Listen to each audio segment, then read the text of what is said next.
Thanks for tuning in. If you're watching on YouTube, be sure to hit the subscribe button to stay up to date on all our latest video content. If you're watching on LocalGov TV, be sure to visit their website to see all of the content made for you by your local governments.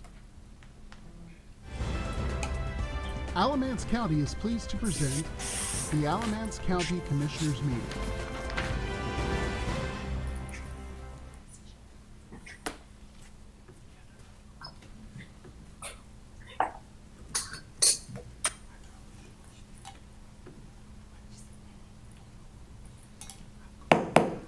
Okay, I'll call the August 7th, 2023 session of the Alamance County Board of Commissioners to order. And I have the honors this morning, so if you will join me in prayer. Father God, as we join together to do the business of the citizens of Alamance County, we seek your guidance, your wisdom, your courage to do the right thing, dear Lord, for our people. And we ask you to be with us, to keep us safe, to keep our county safe, and help it weather all the storms that come before us, dear Father. We ask you to bless these deliberations and help us to always do the right thing, dear Lord. And we ask this, dear Lord, in Jesus' holy name. Amen. Join me with the pledge. I pledge allegiance to the flag of the United States of America and to the republic for which it stands, one nation, under God, indivisible, with liberty and justice for all.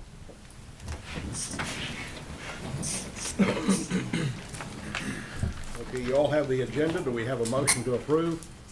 So moved. Second. Motion and a second. All in favor say aye. Aye. Approved. Public comments. We only have one, Mr. Morcom. Good morning. Good morning. Thank you for this opportunity. And I'm being told that nobody can understand my accent, so I've provided some paper. I never have had a problem with that. My name is Peter Morcom, and I'm concerned about matters that were reported in the Alamance News on August the 3rd. Here's the headline. County's rank for teacher supplement drops from 13 to 22 prior to recent hike. And the Alamance News published a table showing the top 25 school districts ranked by teacher supplement, and we were one of them. Sandy Ellington Graves is quoted as saying, "We are below the state average. I think it's important for people to understand we've lost some of our competitiveness." While the ABSS may rank 22 in teacher supplements, it's still in the top quartile of all school districts in North Carolina. So it's wrong to say it's below average. That's a little misleading. Somehow the cart got in front of the horse. In the private sector, pay increases are usually linked to performance in some way. But we never talk about performance, do we? We're always talking about more money. Let's just see what the performance is. Will our schools improve? That would be nice to have somebody come here and tell us our schools are going to improve. The ABS is near the bottom of the third quartile. That's pretty low when it comes to most measures of performance. Will raising teacher supplements change that? Our overall rank amongst school districts is 225 out of 321. Now, you didn't know there were 321 school districts. You thought there were only 120. And that is true. There are 120 traditional, or maybe 119 traditional school districts.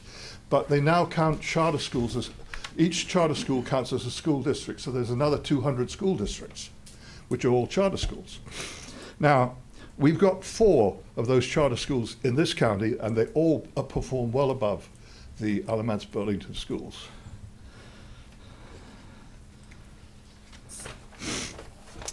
Then I've got 3 charts on it. How did we get to be so low? Well, you've got to perform badly on the various tests. Only 40% of our students are proficient in mathematics, and only 40% in reading. That's a pretty shameful statistic. Graduation rates for ABSS average a miserable 84%. For contrast, our charter schools are 95 plus. Enrollment. The ABSS has fewer students than it had in 2017, yet the capital spending continues. Over the last 7 years, $279 million has been spent on capital projects while enrollment has declined. That seems pretty crazy.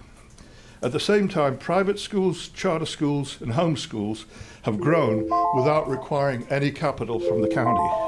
Maybe I better shut up. Thank you, Peter. Thank you. Okay. Consent agenda, do we have a motion? So moved. Second. I'm sorry. Okay. Any discussion? All in favor, say aye. Aye. Approved unanimously. Okay.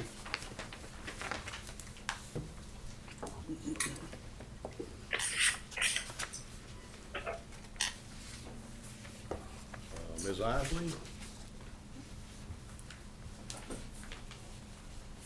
We have a public hearing.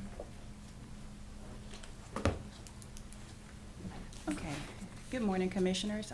Marlena Isley, GIS Director for the county.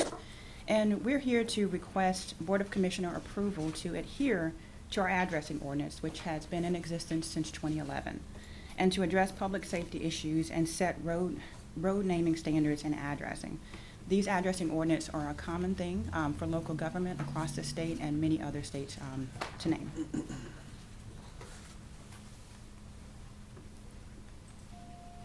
Excuse me a moment. Yes. Do we need, this is a public hearing, so we need to Please do. technically enter into a public in here. I'm sorry. That's fine. Overlooked that.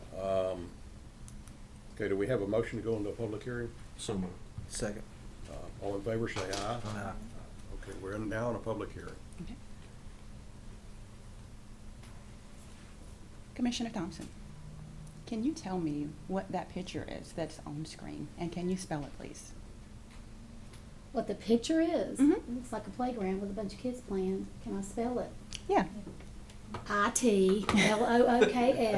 No. Well, if it's a park, can you spell park for me? Yeah, PARK. P-A-R-K. Ooh, bonjour. Bonjour. Now, can you say this word for me? Okay, first of all, why are you asking me? You know something. Okay, what? Go do again. What? P-A-R-C. Can you say that word for me? Park. Okay. So park with the C and park with the K sound the same. Mm-hmm. Park with the C is French for park. And this is what brings us here today for this public hearing. Our addressing ordinance has been in existence since 2011, and what we're here for is the non-conventional spelling of park that is phonetically similar to P-A-R-K, and this spelling will cause an issue. This project happens to take place in Elon, and Elon signed this addressing ordinance in 2016, so they've been with us for a little while doing their addressing.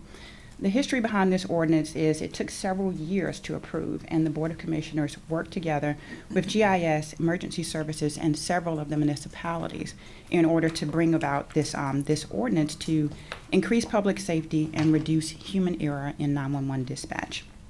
So this has helped us to get municipalities on board in preparation for Next Gen 911. Next Gen 911 is basically where all calls statewide are routed through GIS data, and that data is compiled through a company called Geocom, and there's several other components in it, but they compile all this GIS data for the entire state.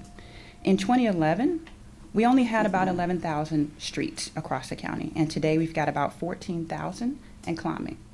These data sets are very dynamic, and they change on a daily basis, and we work very diligently to maintain a 98% accuracy and keep that moving forward.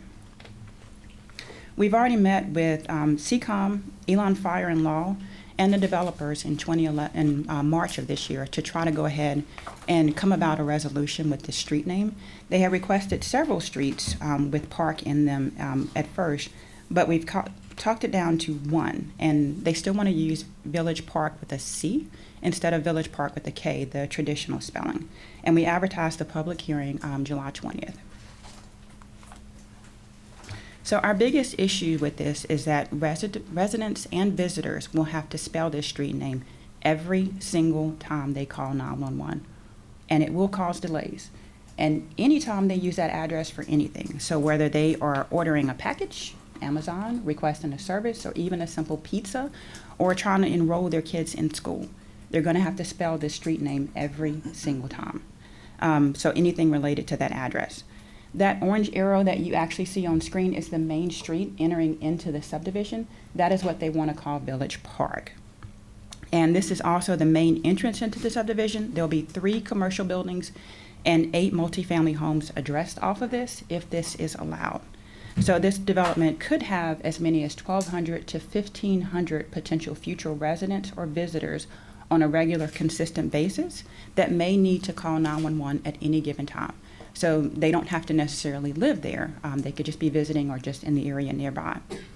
Parcel 179039 is our current focus that we're focused on. It's highlighted on screen, but there's future development across University Drive and across Shallowford, where there's also the developers own those same tracts of land. These 2 other pending developments, if we break or deviate the ordinance this time, could set precedents for them to come back and be allowed for different spellings on other common words or things that are phonetically similar. Same deal across the street. The developer is concerned about branding, and the subdivision, the actual sign entering to denote where the subdivision is, can have any name they choose. But we need the internal street names to adhere to the actual ordinance that's in place. The Greenhawk Corporation is a developer. They'll be here for a few years to complete this project, but they will not live there daily for decades to come. And we all know McIntosh at the Lake, the subdivision, but can you honestly tell me you know one street name in that subdivision unless you live there?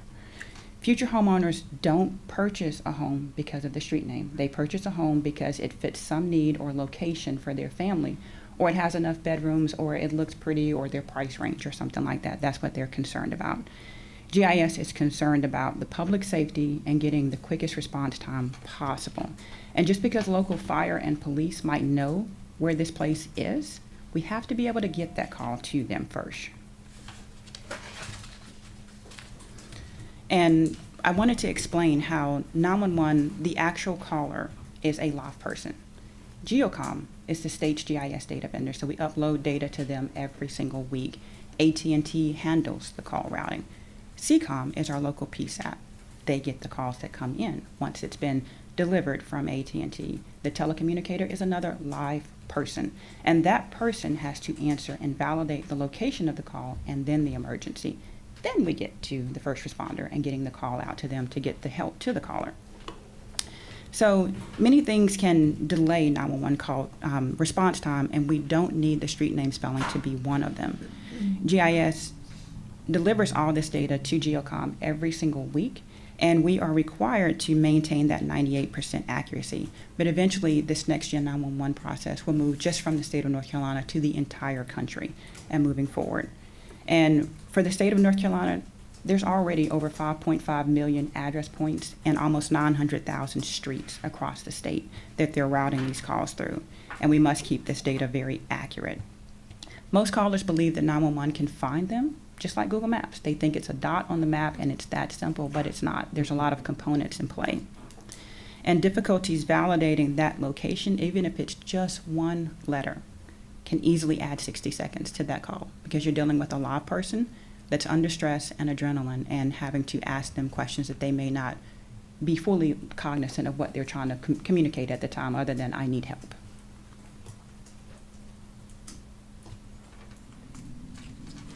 So what does the telecommunicator see when they're on screen? The telecommunicator sees these lists. So if it was Park Village Drive, they would literally see 17 other streets containing park in the CAD system, and they have to go ahead and try to pick the correct one and get the one correct that the caller is actually calling from. So the developers reconsidered to Village Park with a C.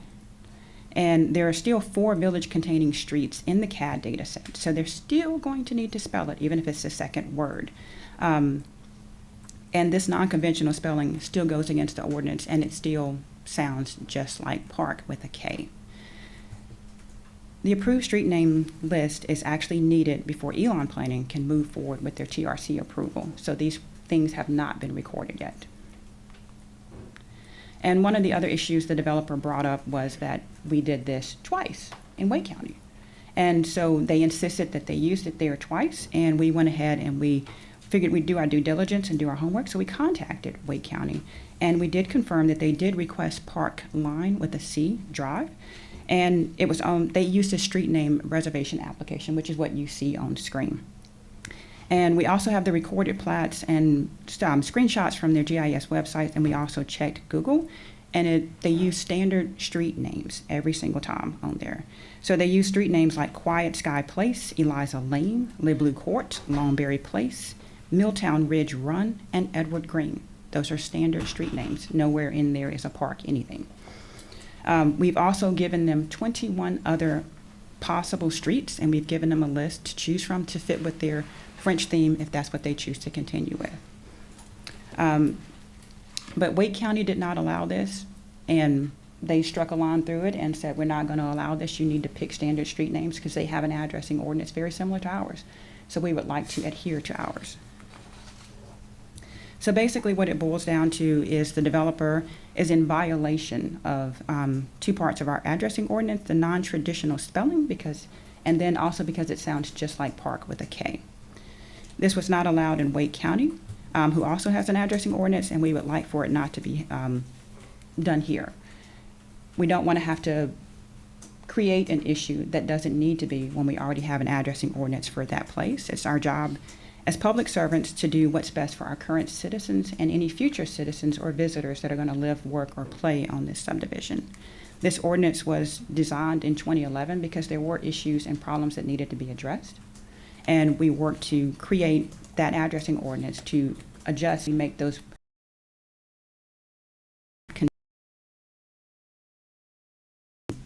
continue to make the data set worse, and especially in preparation for next gen. So we want to improve public safety. And so we're asking the Board of Commissioners support to enforce this ordinance. And it's all about public safety and response time. We are public servants, and we're here to ensure public safety, and that's all we're trying to do is to maintain that. And adhering to this ordinance and providing quality GIS data with 98% accuracy every single week allows us to do so. Are there any questions?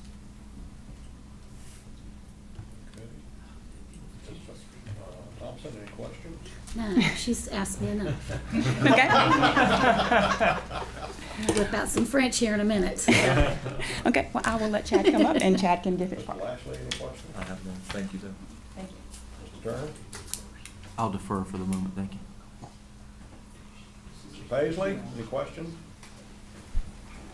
I do not have questions. I think we ought to stick with the ordinance. Okay, I don't have any questions either. Okay, and I think we have some representatives here from, I'm sorry, I forgot your name. It's okay. Good morning. My name's Chad Huffine. I'm the civil engineer for the project. We're at 505 East Davis Street in Burlington. I have here with me this morning Jeremy Medlin with Green Hawk, Blaine Jackson with Green Hawk, and Tony Tate with Tony Tate Landscape Architecture. We'd like to present to you this morning a little bit about the project and then speak with you about the ordinance specific to the items. We'll enlighten you on the project that we're excited about in Elon.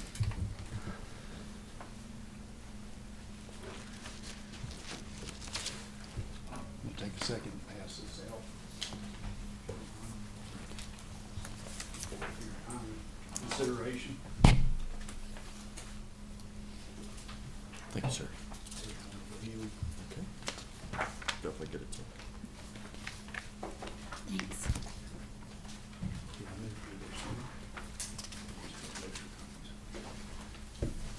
So a little bit about Green Hawk and who we are and what we do. We're based in Raleigh, North Carolina. We actively work in seven counties here in North Carolina. We're developers, predominantly residential, but we also do office and flex. We have about 6,000 units that we control, mostly owned. And then we also have a business park and warehouses and numerous other things. We also develop and participate in apartments. So Park Northwest is, it's its own identity in Elon, North Carolina, and we are actively under development. We're not speculators. We own it. We're under development right now. That development will be 184 residential units, 200 apartments, and 54,000 square feet of space. Can you say that again? It's 184 residential units, 200 apartments, and 54,000 square feet of space. The development started about 45 days ago, and we plan on having residences occupying the site next year. What it means to you and why we're here is when you factor in the value of the land, the value of the infrastructure, all the sticks and bricks, you're talking about $150 million. I mean, it's a big investment and a big commitment that we're making here in your county. And just like Coke and Ford and other big outfits, we're trying to create a brand, and we're very aware of our marketing and our branding, and so that's why we're here today to try to convince you that this is a reasonable idea. In the other municipalities that we work in, a lot of the mainstream names have been taken and spoken for, and you're forced to do unique and somewhat abnormal things. But in this instance, Park is relevant to this community because we have an 1.5 acre park in the middle of it all, and that's attached in the collateral that I just shared with you. So as you're coming up our main entry, the centerpiece of the site is a park, and yes, it is French. I'm not French. I'm Irish by ancestry, so I know that's. Again, we're just trying to create a unique destination in your county. And it's going to be a special place whether you approve this or not. We're committed, we're underway, we're excited about it. We hope you folks are. But if you look at other municipalities, you're forced to do Latin names and all kinds of crazy stuff. We're not trying to do that here. And I can appreciate her position and the hard work she's done on this. But that's why we're here. And hopefully, I don't want you to feel like we're wasting your time and bringing something in front of you that's got no merit. I mean, it's a big investment, it's a big commitment, and that's why we're here today. I'm going to pass it over to Chad.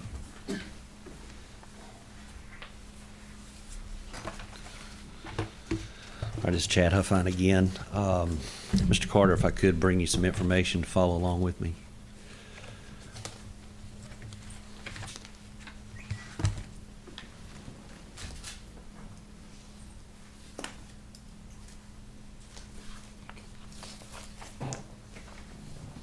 Sir. Thank you.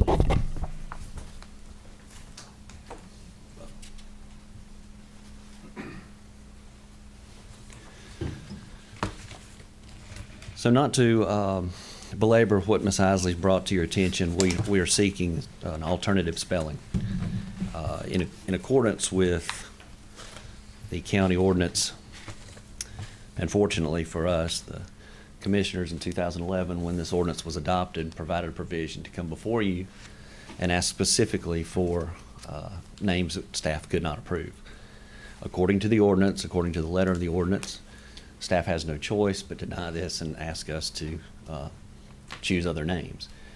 Because of the importance, the location, the size of the project, the future branding, the main stake in Elon and Alamance County that Greenhawk is bringing, it is very important to us to have Village Park as the main access to the property. So fortunately, we're able to bring that to you and let you deliberate and determine whether our argument has merit and if this street name is workable. So if you'll follow along with me, we provided for you a letter dated March 23rd that began the process for our request of the street name Village Park. If you'll go to the next page, or maybe on top of yours, depending on how it was assembled, you have an Alamance County Commissioner summary.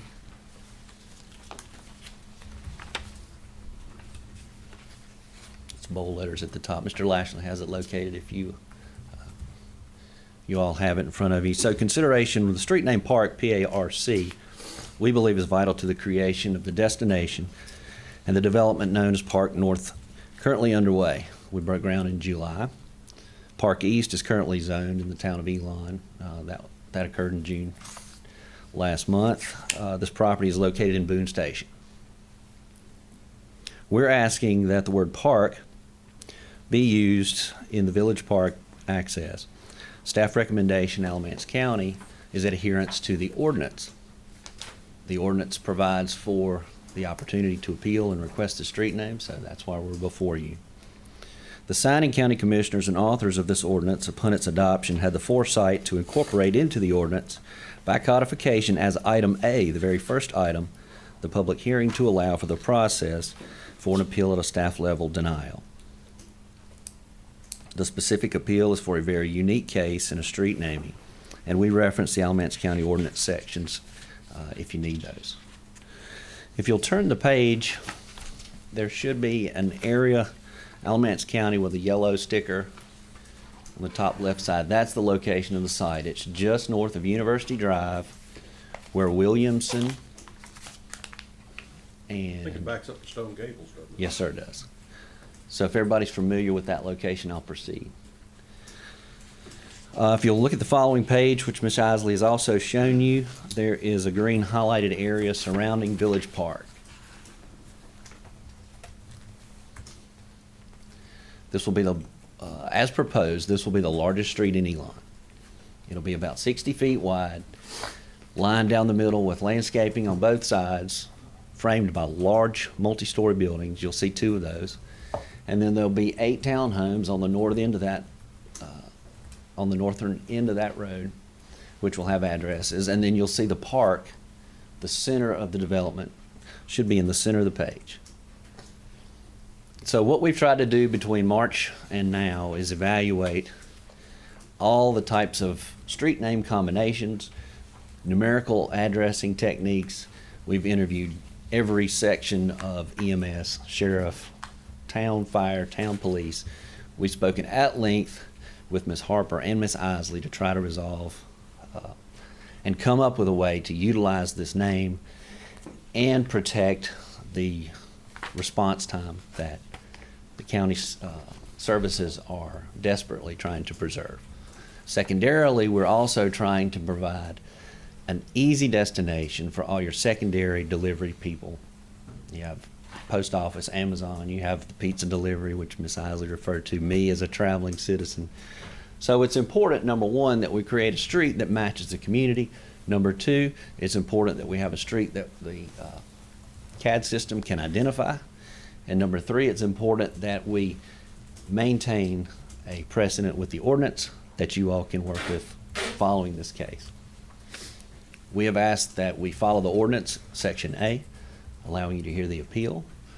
We've interviewed, and I believe, which I'll show you on the final document, I believe we have found a way to alleviate the concerns with EMS and first responders. We've gotten endorsements from the town police, and the town fire, who will be responding to those calls. And if I can take your attention to the last page, I'll get to the point. It'll be third to the last page. Those are endorsements from the county. From the city.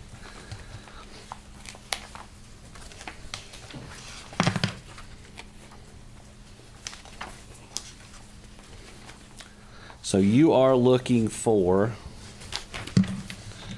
referenced materials at the top of your page.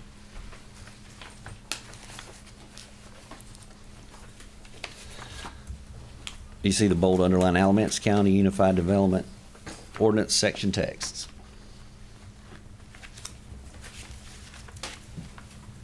So those are references we're using. Section 7.2, the administrator, 694, minimum design standards, master street addressing guide.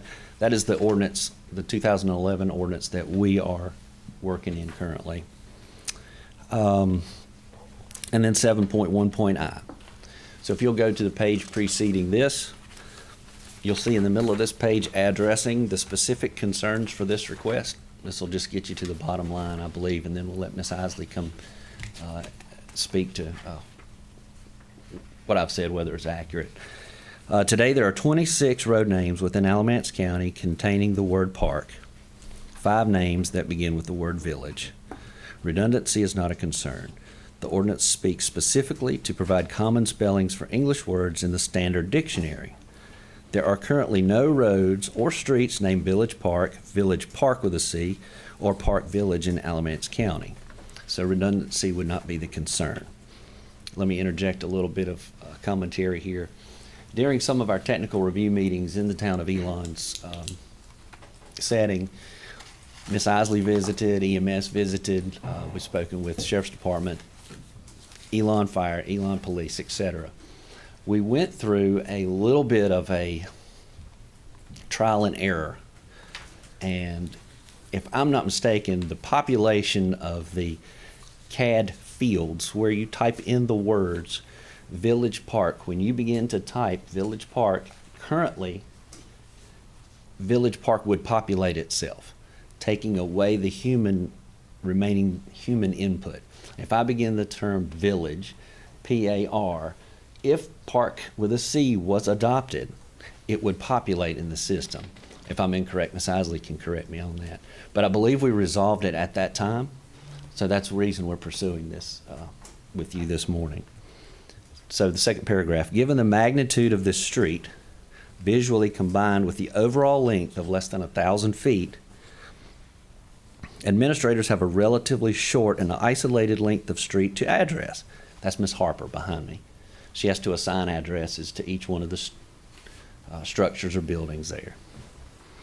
Administrators also have the ability to assign address numbers in a definitive number range outside of any other streets containing the word park with a K or a C in the county.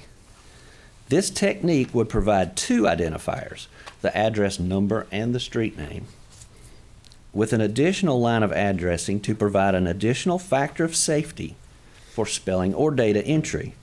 There are no other names in Elon beginning with the word park, either phonetically or spelled park with a K. Ballpark Avenue is a street name in Elon. When spoken, ball is completely and phonetically different than park in the ordered pair of words heard by the officer or the operator. The similar logic extends to Elon Park Drive. There is a Park Road and a Park Road extension located east of Elon between Elon and Glen Raven, right at the Trestle Bridge, over 87. This road is only 2 lanes and runs east and west. The proposed Village Park runs north and south and will be a median divided 60-foot wide city street, completely different than Park or Park Extension. The Beth Schmidt Park is located in Elon west of town along the old Cook Road.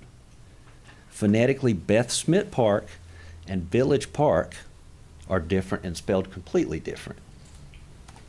So we believe there is a way to work with this. I would like for Ms. Isley or EMS to come speak to my ordered pair to make sure that I'm accurate. But I believe this is a workable situation, and we would appreciate your recommendation. Thank you. I have to wonder how Atlanta does it with Peachtree. Every street's Peachtree, no matter where you go. That's what it's called. Can I add one other thing? Certainly. So one component that I forgot to mention to you earlier is that Park Northwest is one project. We also have another project called Park East, which is adjacent to the site across the intersection. But Park East, we would not be proposing any kind of park theme name for it, but it is a sister project and it will share in the same theming, same entryways and whatnot, but we would not be back down here to ask for another variance in that regard, just so everybody understands.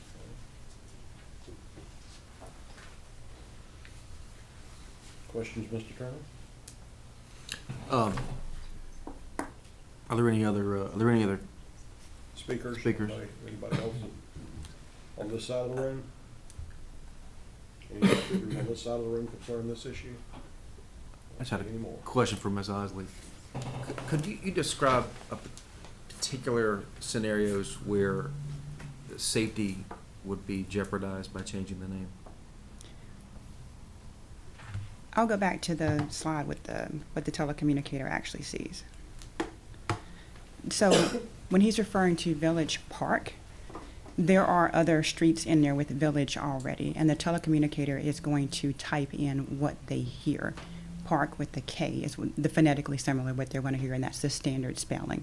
And what we're asking them to do is to use Village Park with the K, the standard spelling of the actual street. But if someone calls and they're there and we have a visitor to the commercial businesses or someone to the apartments that are going to be there or someone that's going to live there, they're in a high stress situation, it's 911. They may not already automatically think about, let me remember to spell this street P-A-R-C. And those fields in CAD that he's referring to, they don't auto-populate, where we're depending on the telecommunicator to type it in and then validate the location of where that caller is calling from. What of his point that if you begin to type village, that the options that correspond with village appear in the queue? So when you type in village, you're going to get those, the bottom left-hand screenshot, if you can see it from there, you're going to get those options with Villa, Village Strigo, Village Court, Village Drive, Village Acre Drive, Village Lake, and Villa Way. So they still have to go through and they're looking for Village Park with a standard spelling. Okay. Bruce, any way you can make that bigger? I don't think I can. So Village Park with a C would appear in the queue as Would they it- type village, and then they would have to understand that that is the actual street. Right, but you're still asking the telecommunicator, and if they see Village Park with a C, Yeah. that isn't the automatic first spelling that you're taught in elementary school, that Park is with a K. And that telecommunicator is still going to request the caller to spell it each and every single time. What about educating CCOM operators to know that there's a new street in the county and it's got this spelling? Is that doable? We add new streets every day. We add new streets every day, every single week to CCOM, and we do send notifications and emails to them. But we don't just dispatch for Elon. We dispatch for the entire county Right. coming across. And so trying to make a telecommunicator remember 14,000 different street names across the county, Yeah. we don't want to add any more stress or hassle to their jobs. Okay, thank you. You're welcome. How does CAD deal with Kitchen Street in Burlington? I'm sorry? How does CAD deal with Kitchen Street in Burlington? It's out of order, please. Mr. Lashley? I'm just looking back through here because I like the questioning that Commissioner Turner had, but it's my understanding that there's not a park name. I'm just looking through the information that I was given just to make sure I use the right proper words. But currently there's currently not a Village Park Drive or Village Park Street anywhere in the county, but Village is already still there and Park is still there, so they're still going to request them to spell it if they're using a different spelling. Well, I guess my only question is, well, it's actually a comment, not more of a question, but a comment, that you would think that if a corporation or an entity was going to build this particular area, that if Park is not, P-A-R-K, is not already used, why wouldn't you just go ahead and use that and save this exercise for a later time? That is why we are here. We have requested them to use Village Park with a K, and they can have that one. They can use that one, but they wanted to go with their branding with P-A-R-C. Understood. Thank you. Okay, thank you. Ms. Thompson?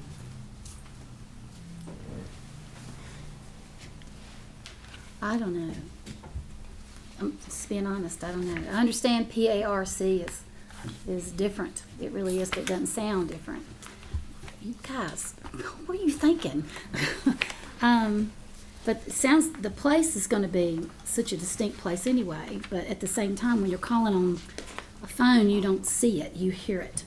And in the time of a panic, someone's calling 911, anything can get confusing and overwhelming. So, I don't know. Okay. Mr. Paisley? I really don't have any further comments. I think the safety issue is my primary concern. Okay. The question I had, you said if you type that in, what system were you checking to type it in, that when you said you typed, when you started to type village park came up? So let me be specific, and answer Mr. Lashley first, and Oh, then, sorry. and then go to this. In response to Mr. Lashley's question, since Village Park either way was not a name in the county. Right. And since branding is critical to this project, and since it is a multi-year destination project, that's the reason we're choosing PARC, to answer Mr. Lashley's question. Would you like to speak at all? Okay, so and Miss Isley might have to help me. During our technical review meetings, EMS, Mr. Viperman? Ray Vipperman? Vipperman, sorry, spelling phonetic There example. you Mr. Vipperman and his assistant, there was a young lady there with us, gave us the exact process, procedure, and trial run that they did in evaluating Village Park. That's where my information is coming from. Miss Isley was in attendance at that meeting, I believe, but I don't see them in the room. So that is where I got my information, through the trial that county EMS or CAD did. That's the reason I'm telling you that as my understanding of fact. The PARC on your sign, on your entrance, your whole area is about a standard, and it's a high standard. That's what I'm getting because of that's, spelling. But we're talking about a 911 call. And standards aren't the deal at that time. This is quite a conundrum. Commissioners, I love that word. this is, Commissioners, Tony used to say I've that been all the time. intimately involved with this back since 2011. The whole reason we did this, it took 2.5 years to make sure to speed up time for the caller who makes the call and they're in a panic. If we have it set it up right, it can automate a lot of it. We hope it does, but many times it does not. Cell phones have made it worse because they don't even know if they got pulled over on the side of the road, they had an accident there, they're looking for a sign, and they can make all sorts of mistakes. So any part of the process that speeds it up, that's what we do. And we follow the state standards, NENA standards. Wake County rejected this.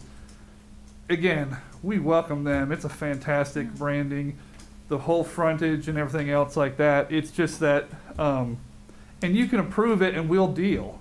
I mean, it's good, but it will add time every time there's a dispatch.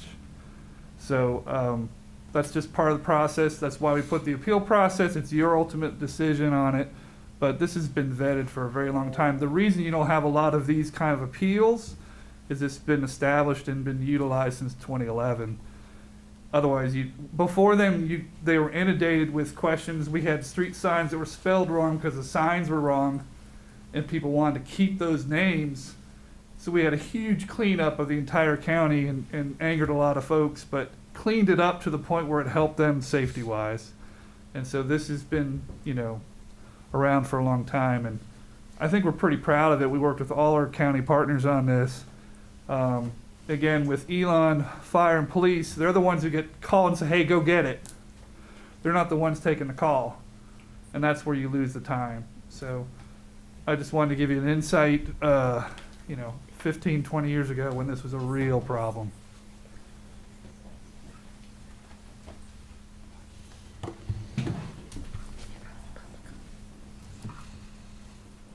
Any other questions? Comments? Mr. Paisley? I have one single question. We can help name the street, whether it's with a C or a K. That does not prohibit this development for putting up their own entrance sign or something of that sort. Is that correct or false? Absolutely. So you can have the best of both worlds. You can have the safety spelling it with K for the street, and then the entrance sign by the development using the C. Is that correct? Yeah, for the entrance of the whole subdivision, yes. Thank you. That's the only question or comment I have.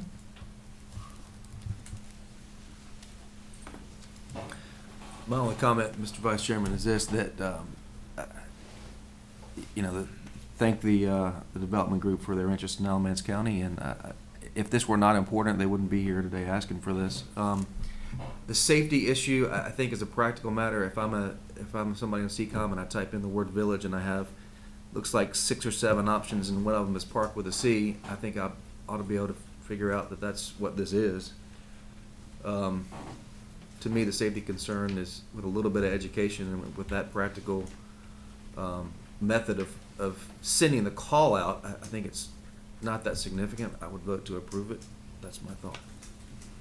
The vote to approve the request. That's my thought. Is that a motion? I'll make the motion. Do we have a second?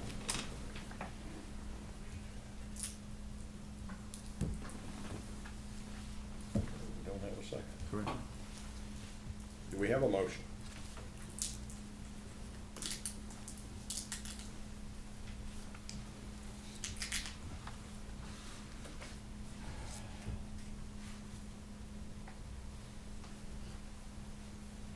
Hearing none, do we have, I'll make a motion to disapprove.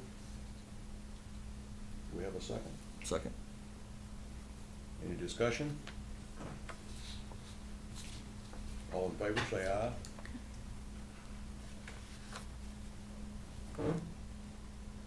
I'm in favor of what our GIS lady came to us and asked us to do. And that's how I intend to vote. I think I got confused with your motion. Okay. Would you like to make it a little clearer for me, please? Okay, I'll amend my motion to state that we will, a motion to approve the recommendations of our GIS department. And deny the request. And deny the Yes. request, yes. Aye. I'll second that motion. I thought That's you what I- voting yourself. That's what I thought I had seconded to start with. I just wanted to make I sure. think you because did. I've had a tendency sometimes to get over my skis. Okay, all in favor, say aye. Aye? Are you voting on what he just said? Yes. Okay, yes, aye. Aye? Okay, motion passes. 3-0. No. No. Right. I already knew that, no, I'm sorry. Okay. Sorry, folks. That's my fault.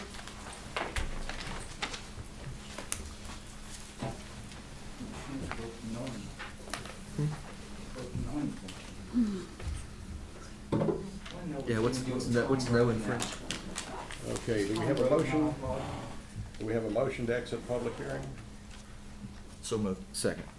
All in favor, say aye. Aye. Okay, we're back in regular meeting. Mr. Carter, I think you now need to take the actual vote again outside of the closed session. Typically, you close the public hearing, but I think this motion stands whether the public hearing was open or not. All right, thank you. Yeah, I think we're okay. Okay, Ms. Sullivan.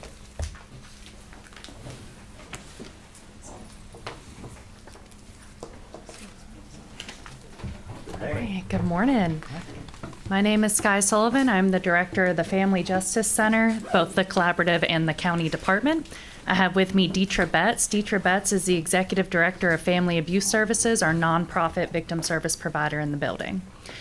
So we are here today to present on Family Justice Center and Family Abuse Services at the request of one of the commissioners to talk a little bit about what our two agencies do in the building, as well as FJC staffing. So every time we come before you, we go over our mission and vision statement. These statements were created by our partners, so we had 27 agencies come together for a shared mission and vision for the entire community. So FJC believes in making our community safer and free of violence through promoting healing, hope, and justice. That's our dream. And how we get there, our mission, the FJC exists to end interpersonal violence through a coordinated response of comprehensive, victim-centered empowerment services organized in a single location. So it's a very long way of saying we're a one-stop shop for victims of crime. So a little bit about our history. So our FJC was in the works really early. We had a group of leaders go to a Family Justice Center conference in 2005 in San Diego, which was the first in the nation, came back and started planning for a Family Justice Center to be first in North Carolina. In 2008, the commissioners awarded a building to this collaborative, a county-owned building, and then money to renovate. In 2010, July 8th, 2010, we were the first Family Justice Center in North Carolina to open its doors.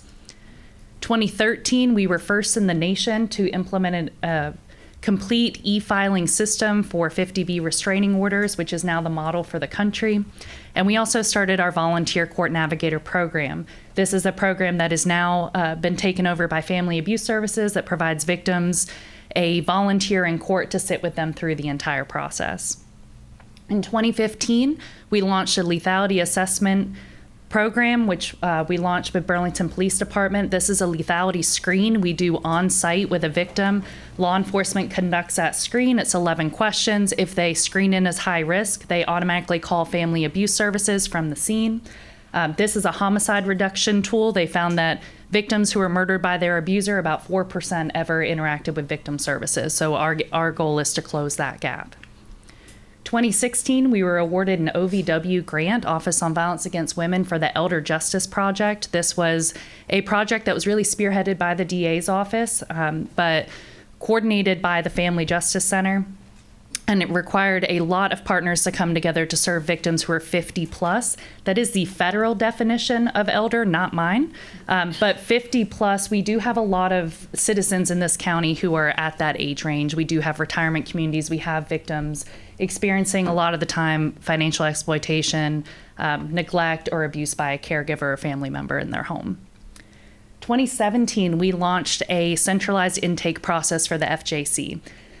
Up until 2017, partners would come to the door for any crisis, mainly family abuse services, to deal with what was going on. We have a lot of folks who show up to us with family issues, mental health issues, homelessness, just experiencing some kind of issue that does not pertain to a victimization. And so we implemented a centralized intake process where Family Justice Center staff do an intake and then figure out the next best place for them to go. 2021, the commissioners approved the creation of a domestic violence fatality review team, of which we will have our first annual report ready for you next month.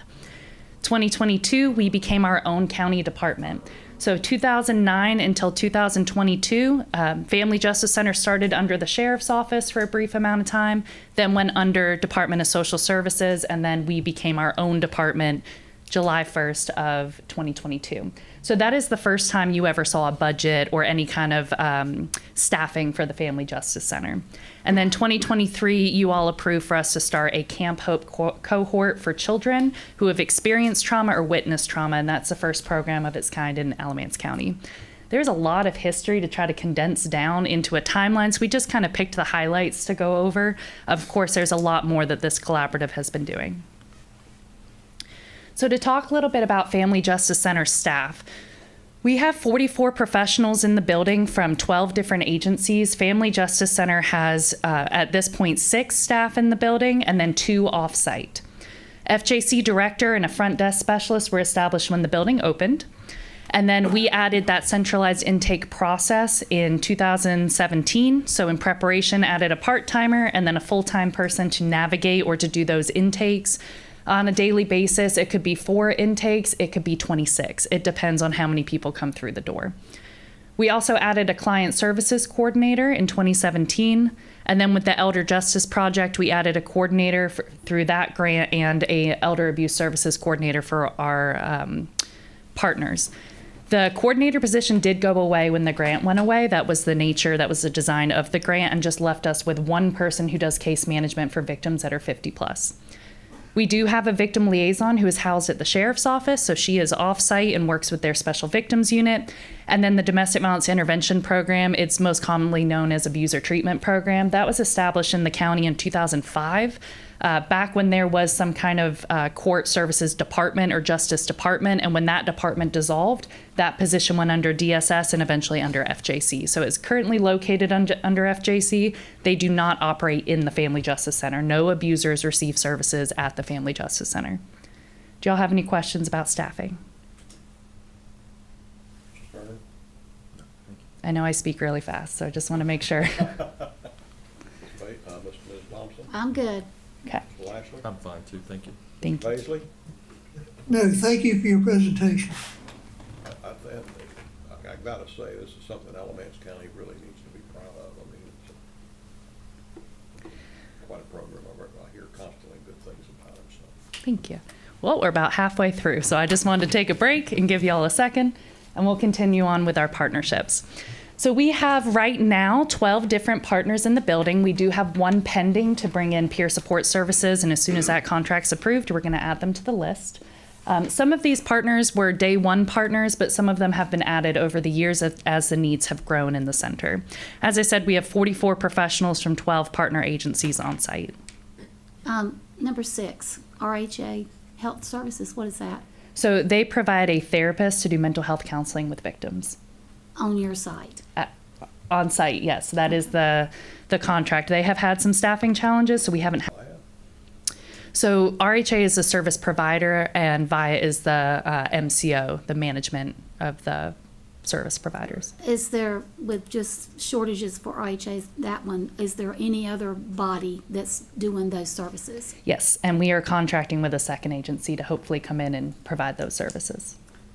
So RHA, which is our on-site mental health specialist that's moving into the diversion center, you're having to subcontract, kind of, sort of, is that the right word? Yes. Another service due to their shortages? Yes.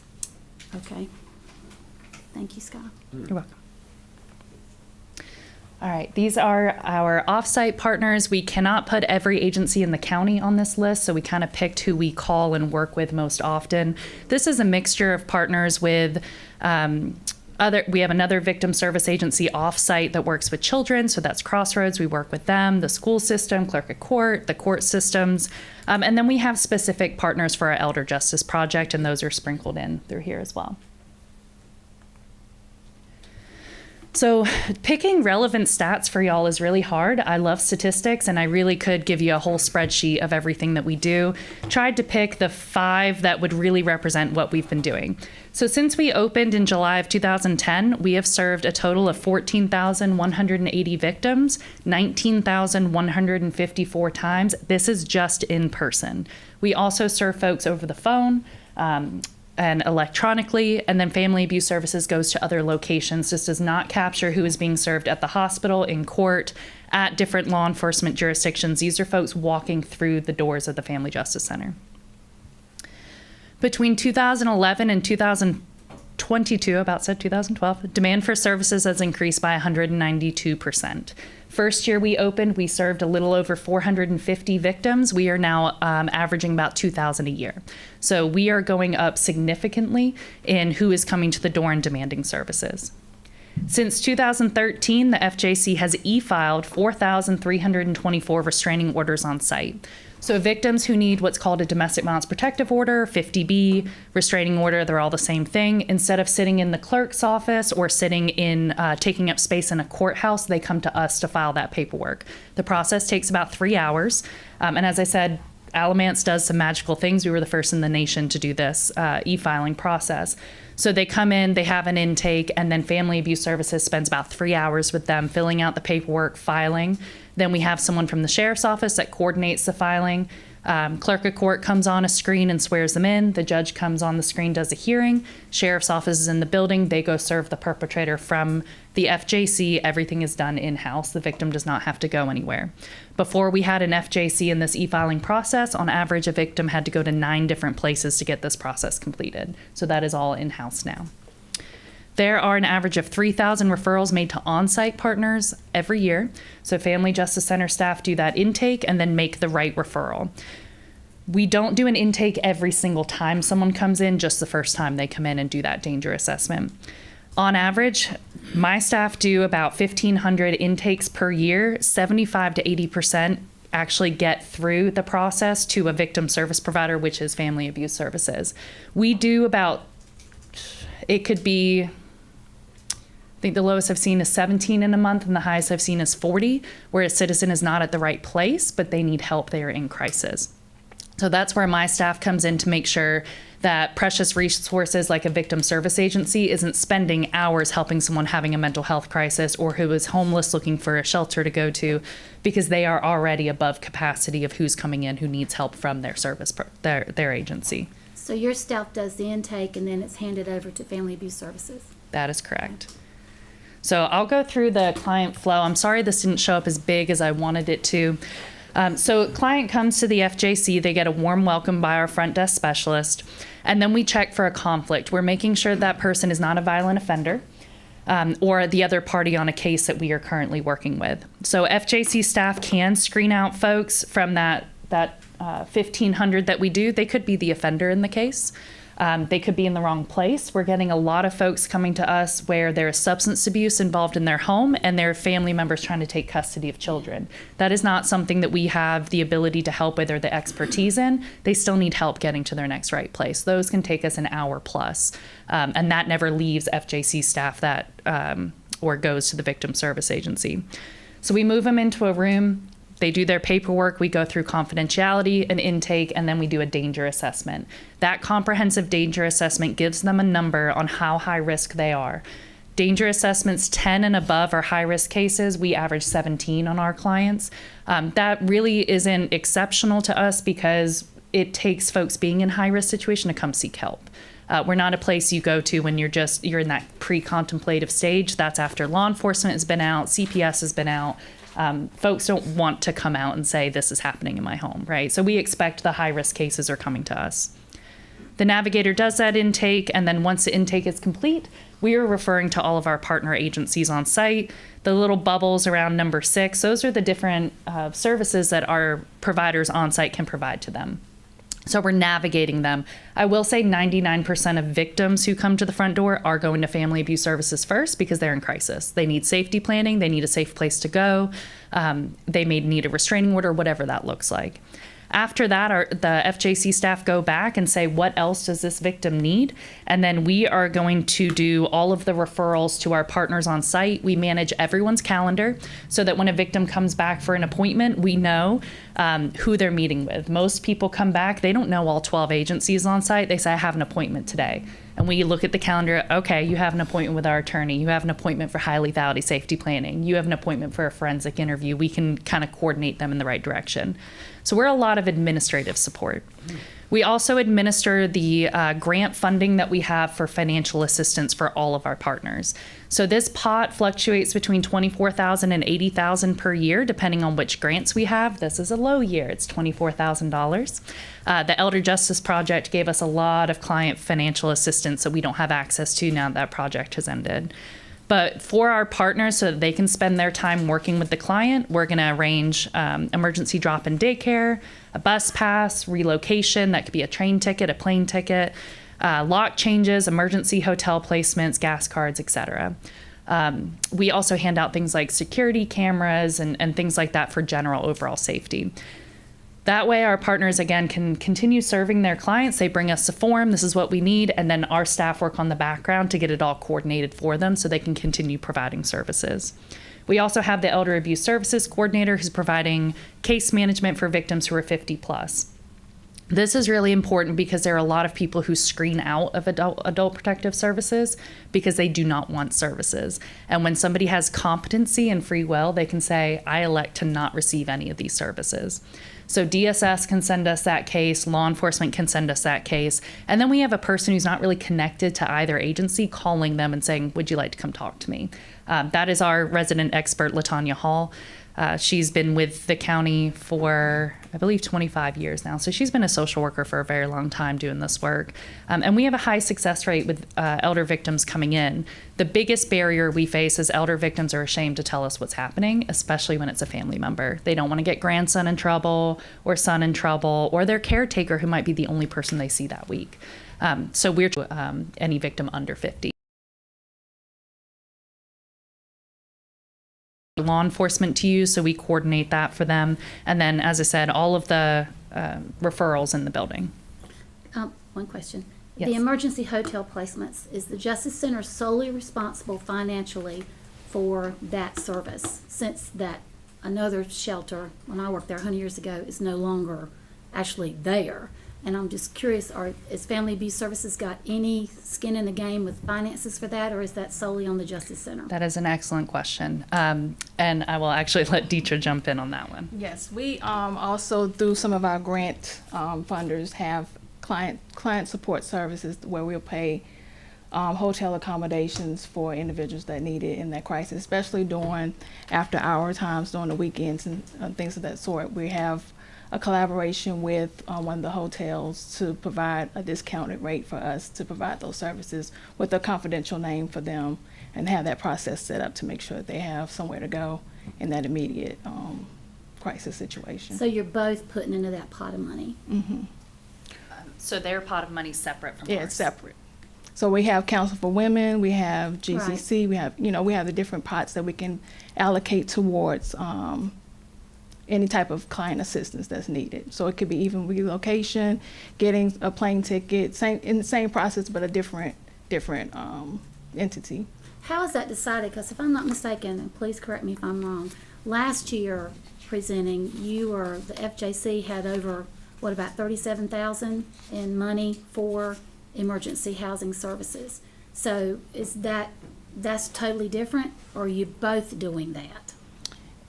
Do you know what I'm trying to say? Are you both providing that service? We provide that service. We both provide the service, but it depends on how much money we have. We don't have as much money as the FJC does at sometimes. Mm-hmm. So when we get to the end of a grant cycle, say like we're in August now, so some of our funding has not even come towards us, and so that's when we reach out to FJC to kind of supplement those deficits. Okay.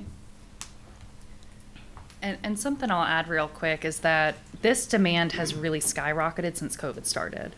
Quality, affordable housing is difficult enough for just a regular citizen. And then when you're a victim fleeing and your abuser has control of your bank accounts or your paycheck or any kind of money to get to that next place, the highest population we serve is women with children, right? So we're helping them with deposits, we're helping them with utility deposits, and then first month's rent. That bulk service is really done by Family Abuse Services. So they have money for rapid rehousing, they have housing money to help them get to their next place. What we're helping with is, okay, they need a place to stay for 3 nights until their mom can come up here, or until that next place. We do not provide that after hours, though. When Family Abuse Services, when their main shelter closed, that was a really challenging process, and getting to who answers that call at 3 a.m. for a victim. I'm very happy to say it is no longer my cell phone that's ringing at 3 a.m. for hotels. It rings for other reasons. But it is Family Abuse Services 24/7 crisis line. So it's taken some time to work out a process for our community, and it's based on who you know, and getting to all these new patrol officers and new folks at CCOM. And, there's a lot of different agencies that have had high turnover for the past couple years.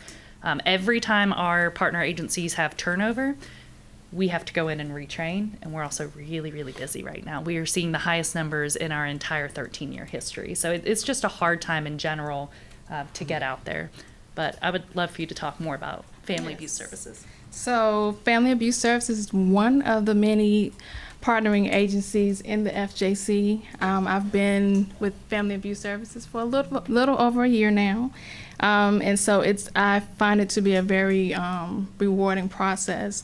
As Sky had indicated, the front end portion allows us to do the more in-depth crisis components of the individual's emotional support, safety planning, protection orders, referrals to other community partners. Sometimes we have people just call that just want to talk through processes, determining whether or not they, the relationships they're in, if they want to leave. So just having that supportive services on staff. We have short-term emergency housing. So we do have units where individuals can come in when we have space available to provide those it's temporary but more longer term than hotel stays. With the hotel stays, if there's a couple of days, it gives them time, if it's the weekend, to come into the FJC so we can do a further in-depth assessment of their needs. Because sometimes being in Alamance County isn't the best option for their safety. So just figuring out which direction they need to go into. We also do community education, outreach, and violence prevention programs throughout the community. We have support groups for both English and Spanish-speaking individuals. We just launched our Spanish-speaking support group with the Dream Center, so individuals can get those services as well. We do legal aid service referrals to Elon Law or legal aid, depending on their needs, lethality assessment program, and supervised visitation. For the past 6 months, some of our number of services that we have, clients served, we served 688 clients within the past 6 months. For our client services, within those clients being served, they were provided with 6,319 services over the past 6 months, and it varied based on their needs. So everyone had a different need, and we try to individualize with the trauma-informed and empowerment model for them to determine what their needs are and then provide those resources for them. With emergency housing, we've housed 1,000, we had 4 of them being new and then 2 of them returning after they had received the services with hotels prior to that. And then with supervised visitation, we have 18 families that have been served in the past 6 months, and there were 194 visits completed. When you have a situation where you decide that it's not safe for them to stay within the county, Mm-hmm. I don't know whether to ask this question or not, but what are your options? We reach out to other shelter programs out of the area. We determine, based on that individual's family, like, do they have family outside of this area? So it just depends on that situation. So we reach out to those resources out there. And if there's a victim service agency in that area that they want to go to, we'll make contact with them to see how they can assist them once they get to that location. Finding transportation, sometimes if we have funding to provide a train ticket or a plane ticket to that location, we can work that out. And sometimes that agency on the other end is able to collaborate with us and then with the FJC as well. So it just depends on that situation and the cost, if we have that.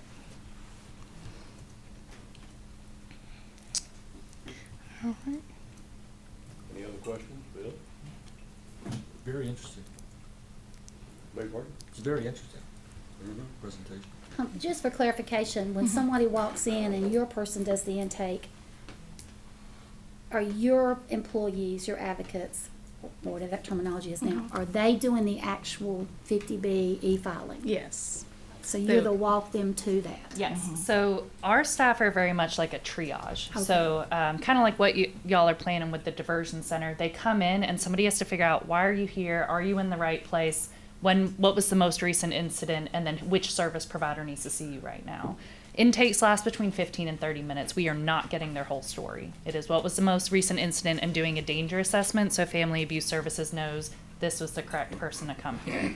Let me go back to some stats. So not everyone who comes to the door is appropriate for services. And sometimes, as I said before, they're having a substance abuse or mental health crisis, a homelessness crisis, and our staff will take them kind of back and figure out where's the next best step for you. What we don't want is to ever turn someone away at the door and just say, nope, you're not in the right place. That happens to a lot of folks, and by the time they get to us, they are really upset and they say, this is the 5th or 6th place I've been to, can you help me? And that's really hard for us to not, as social workers, help them with something. But no, our staff are really there to provide more of that behind the scenes administrative support so our partners can do their jobs. Now more than ever, this infrastructure is really important because grant funding is at a almost 20-year low. So we used to operate with $112 million worth of VOCA, Victims of Crime Act funding in North Carolina that came through the Governor's Crime Commission. That went down to 56 and then 34. We're looking at another cut next year, possibly as low as 26 or 24 million for the entire state. That is very comparable to what your DSS department in a single county's budget is. That is very low to fund victim services, law enforcement agencies, just all these different programs. And they've added more categories. So now we compete with hospitals and large systems for this same small pot of money. So for family abuse services, they took a 57% cut last year in VOCA funding, and the state, I think, made up, I'm going to guess, like $1,000 or $2,000. It wasn't a lot that the state came in. For other avenues, the state came in and funded those services. So like your child advocacy centers, they took a huge cut and got a huge increase of state money to help fund those centers.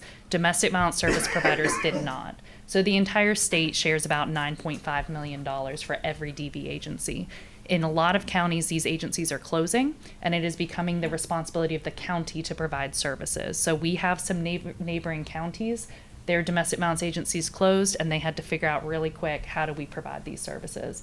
This FJC infrastructure in communities like ours, Gaston, Guilford, Buncombe, this has really saved our partnerships and our agencies from having to close their doors, reduce hours, or turn victims away at the door. And just to tag on that, because everything you're saying, I've been saying that for the last 2 years sitting as a commissioner, because I see those. And there were so many agencies that did not get funded. And what we're seeing is like the big things, like the Walmarts compared to the 7-Elevens. And your 7-Elevens are the ones that do the in-your-face real grunt work for this kind of thing. And it's a real scary time. I was reading about Orange County sexual assault, where they've been whacked, and they're going to have to look at cutting their prevention stuff in schools, and that means you're losing positions. And when you lose positions, you're going to lose services, because like DSS, one person can't do 19 social workers' jobs. Right. It seems to be that seems to be the mindset just with the whole country when it comes to law and order and crime and everything else. And we got to be really careful, because I know during COVID, when I was on the school board, DSS reports tripled once coming out. And you guys are getting ready to, school's going to start. So there's going to be some little kids that are going to be singing like birds about what they've experienced this summer. And then what are you going to do? Because you just said you're having to subcontract out for mental health services. I want to know how are you going to work with the diversion center if that's the case, if they're kind of short, because everybody's short on staff, no matter what it is. You're seeing it in restaurants, you're seeing it in everything, but your abuse is not short. Our numbers are higher than they've ever been, and that real impact to us and our partners, we feel that every day. We've got very high turnover in our partner agencies. It's really hard to train people. I feel like it takes 3 years to fully grasp what you're doing. And when you have folks a year in who are leaving to go to other jobs or saying, I can't do this. This is hard work. This impacts your mental health, your emotional health, your physically. You take that home with you. Our officers, our social workers, our attorneys, all of our folks struggle tremendously with the work they do, and then we have higher numbers than we've ever had. And self-care is the least self-caring in this business, because you're too busy taking care of everybody else. You can't bubble bath your way out of listening to traumatic stories all day, right? So, but again, this partnership has been so vital for our community, because during COVID, we didn't close. We didn't go anywhere. We didn't see our agencies closing, and that's really a testament to the collaboration of our on-site partners. We could not do this day in and day out without the partners that I listed before. They are very dedicated to what we do and to the victims we serve. And every time I have to knock on a door and say, hey, so we need you to increase capacity because we have increased victims coming to the door. Sheriff's office doesn't say, no, we're not going to go out and investigate more crimes. Or Family Abuse Services doesn't say, no, we can't handle more referrals. It just means sometimes we're all staying after hours. We're getting more calls on weekends. We're very lucky if we get to have a lunch break or go to the bathroom in the middle of the day, right? Because we're trying to meet the needs of the citizens coming to the door. And we're very proud of the partnership that we have in Alamance County. It is the model for the state. We have won national awards for the work we do here. I don't know what's in the water here, but there's something about Alamance County that really puts y'all on, or us on the forefront. I've been here 8 years. You think I'd say us now? On the forefront of victim services. Well, I know when I served on the Domestic Violence Commission for 6 years, that was always the first question. Other law enforcement leads that would present to our commission would say, what are y'all doing? And I said, we just don't get in each other's way and focus on the victim. And that takes a lot of ego pushing it out of the way, because nobody owns the victim. We all do when it comes to helping them. So that's a big deal to be known for collaboration. You don't have that often. And believe me, we host a ton of tours from other communities asking, how do y'all do this? Right? And it's very exciting to get to share what we do. I think it re-energizes all of us. I'm like, this is the hope. This is the reason we do this. Plus, I like to brag. So. Well, I will say I was at the coffee shop where my office is, and two unknown people from Family Abuse Service were in there doing their work in the court system, and I just point blank asked them, and they said we could not do it without the Family Justice Center. So that tells me your sister companies, which tells me you are really making sure that complete victim has services, which is you got to or you die. You just die. That hadn't stopped at all. Yeah. Murder, suicides, it's just awful. Well, we literally couldn't do that without them because they do the long haul work Yeah. with the victims too. So thank y'all for taking the time today to listen about Family Abuse Services and Family Justice Center. I just have a question. When we first moved in, that Richard Hill, that landfill czar, was over the building, and we were told that we could not use more than 10 inches of toilet paper because it was a green building, and he would come over there like, what are you doing? He was all about that because it's an air system that flushes the toilets. It's a green building. It was the first of its kind when they remodeled everything. He was on us, all them women in that building. He thought he was going to tell us how to go to the bathroom. He's at the landfill. That's all I'm going to say. So, I'm not kidding. He was on it. That man is so conscientious about this county. He could run it, the world. So, but yeah, toilet paper was a big deal. We don't want to keep nothing out here. We're all about being transparent, but I would welcome Joel to come have a conversation with us. That is not our top priority right now, but I I understand hear that. that. You don't want a bunch of us sitting around asking you questions, do you? Please don't ask women what we do in the bathroom. We don't want to answer. he just took a lot of pride in that building. I mean, he was all over it, but we threatened his life a couple of times. He laid up a little bit. So, Mr. Turner, any more comments or questions? No, thank you very much. Thank you. Mr. Lashley? I'm good. Thank you so much. Enjoyed it. Mr. Paisley? Very informative. Yes, yes, sir, I do. One, just want to make a comment. When the e-filing started, Judge Jim Robertson was heavy duty into that, and is to be complimented. I think it's, as you've already pointed out, that is major. We were the first in the entire state, and Jim Robertson needs to be thanked for that. The second, we approved, and I say we, the budget approved 4 outside agencies, which included Crossroads in the budget that we just passed, and that is how essential those outside agencies have been. We aren't required to fund them, but we do because they do such tremendous work. That's all I had to say. Thank you. Thank you. Thank you, folks, very much. We Thank you. appreciate what you do very much. Thank you. Thank you for your time. Mr. Aiken, you've got the rest of the day just about. no pressure.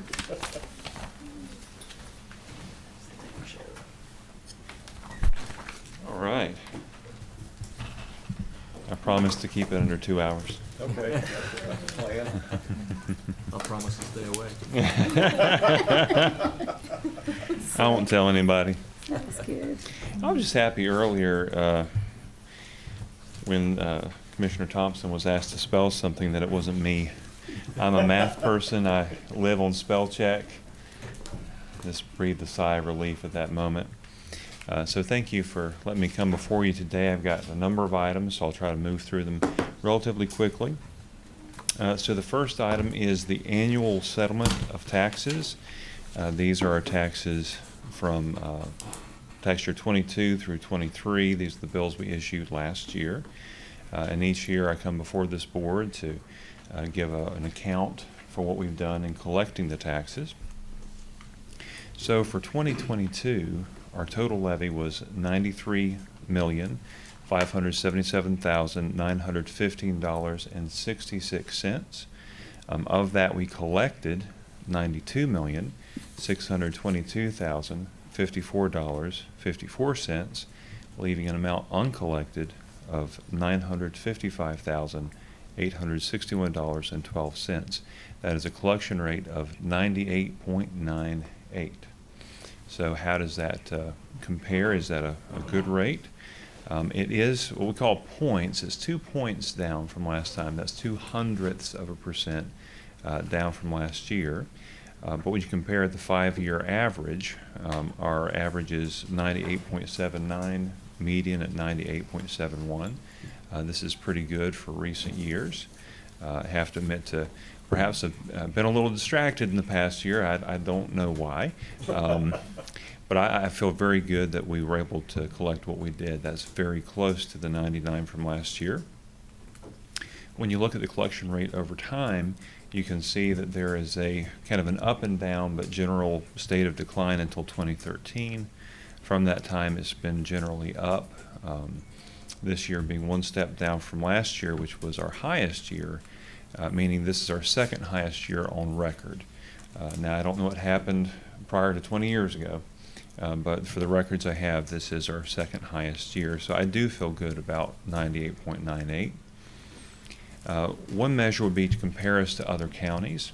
So every year we look at our fellow counties, we compare based on population, the total valuation, the density of value per populations. This is telling us, is it more built up, is it more rural?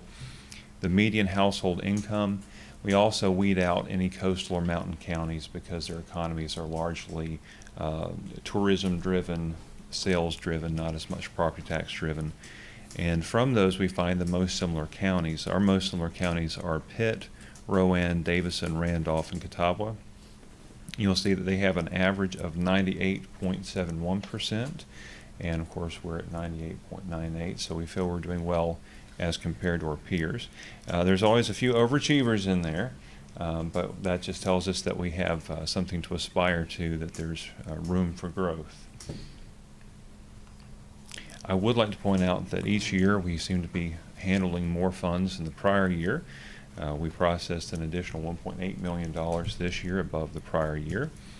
And so it's a lot of hard work going on in our department.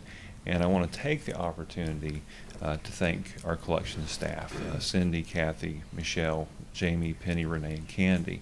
These are the folks that are doing the actual on-the-ground work, both collecting payments at the counter and, unfortunately, for those who do not care to pay, going out and doing the garnishments, taking the actions that we need to bring that money in.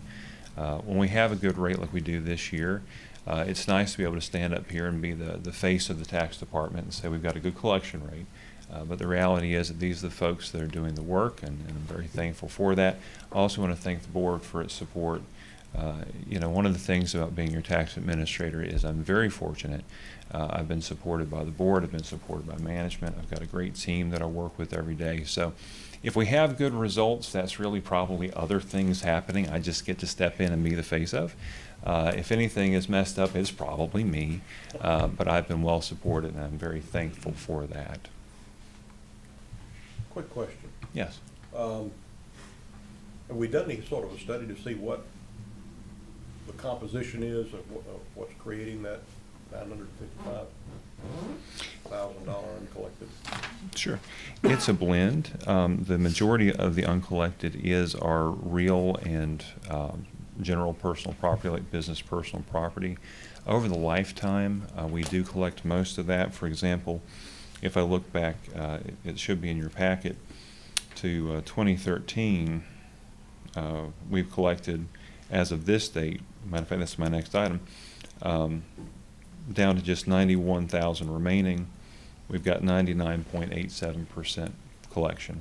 So because we do collect over 10 years, we bring that in. But that's mostly real and business personal will be the big items there. Mm-hmm.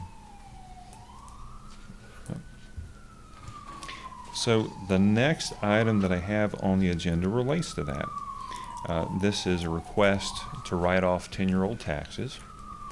So the statutes give us 10 years to enforce collections on accounts that the owner chooses not to pay. After that 10 years passes, we could still receive payment. We don't have to write it off, but we have no tools in our toolbox. It's basically voluntary. The thought being, if you've gone 10 years and we've not been able to compel it, when we no longer have the power to compel, the odds of payment are very low. The county has always written off 10-year-old taxes each year. This year will be 2013, and in your packet, you'll see that at the end of the fiscal year, we had $91,019.77 outstanding.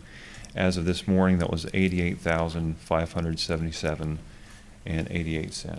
So we're continuing to collect. We'll continue to collect through the end of the month. The actual date that we lose our enforcement powers is September 1st. So through the end of August, we'll get in what we can, get this number as far down as we can go. So these are situations where there's no option for us to pursue. There's no closure issues or anything else that we can do. All right, so some of the property is not real property, so unless you can lay hands on it, you can't levy it. Personal, you have to go and physically impound it. Real property, we can always get. If it is real property, sometimes you have issues if there's some unusual ownership situations where property has transferred back and forth and kind of muddied the water between the portion that you've got a lien on and the portion you don't have a lien on. It can kind of make things murky. Now, with this being 2013, we're just exiting that problem. The Register of Deeds requires taxes to be paid. I think you have to get a certification here. So that's less of an issue. Back in the day, that was a big issue. You'd have delinquent properties changing hands, being split and recombined. That's no longer a problem for us. So with 2013, that problem goes away? Right, 2013 I don't think would be affected by that. I went into my normal routine, well, here are the problems we face, but I think 2013 we've actually cleared it at this point. It's all under that practice, which is a huge help for us. You'd have bankruptcies, some things we can't get to because of bankruptcy. And again, personal property, if you can't find somebody and they've left and you can't grab the personal property, odds of collecting it are virtually zero.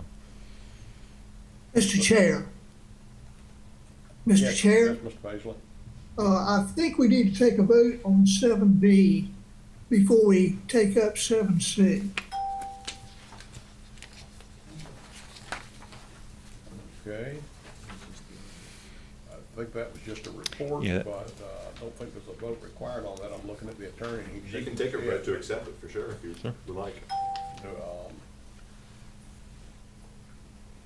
we have a motion to accept the presentation by the tax administrator? Yeah. We have a motion to accept the presentation on 7B. Sure. I'll second it.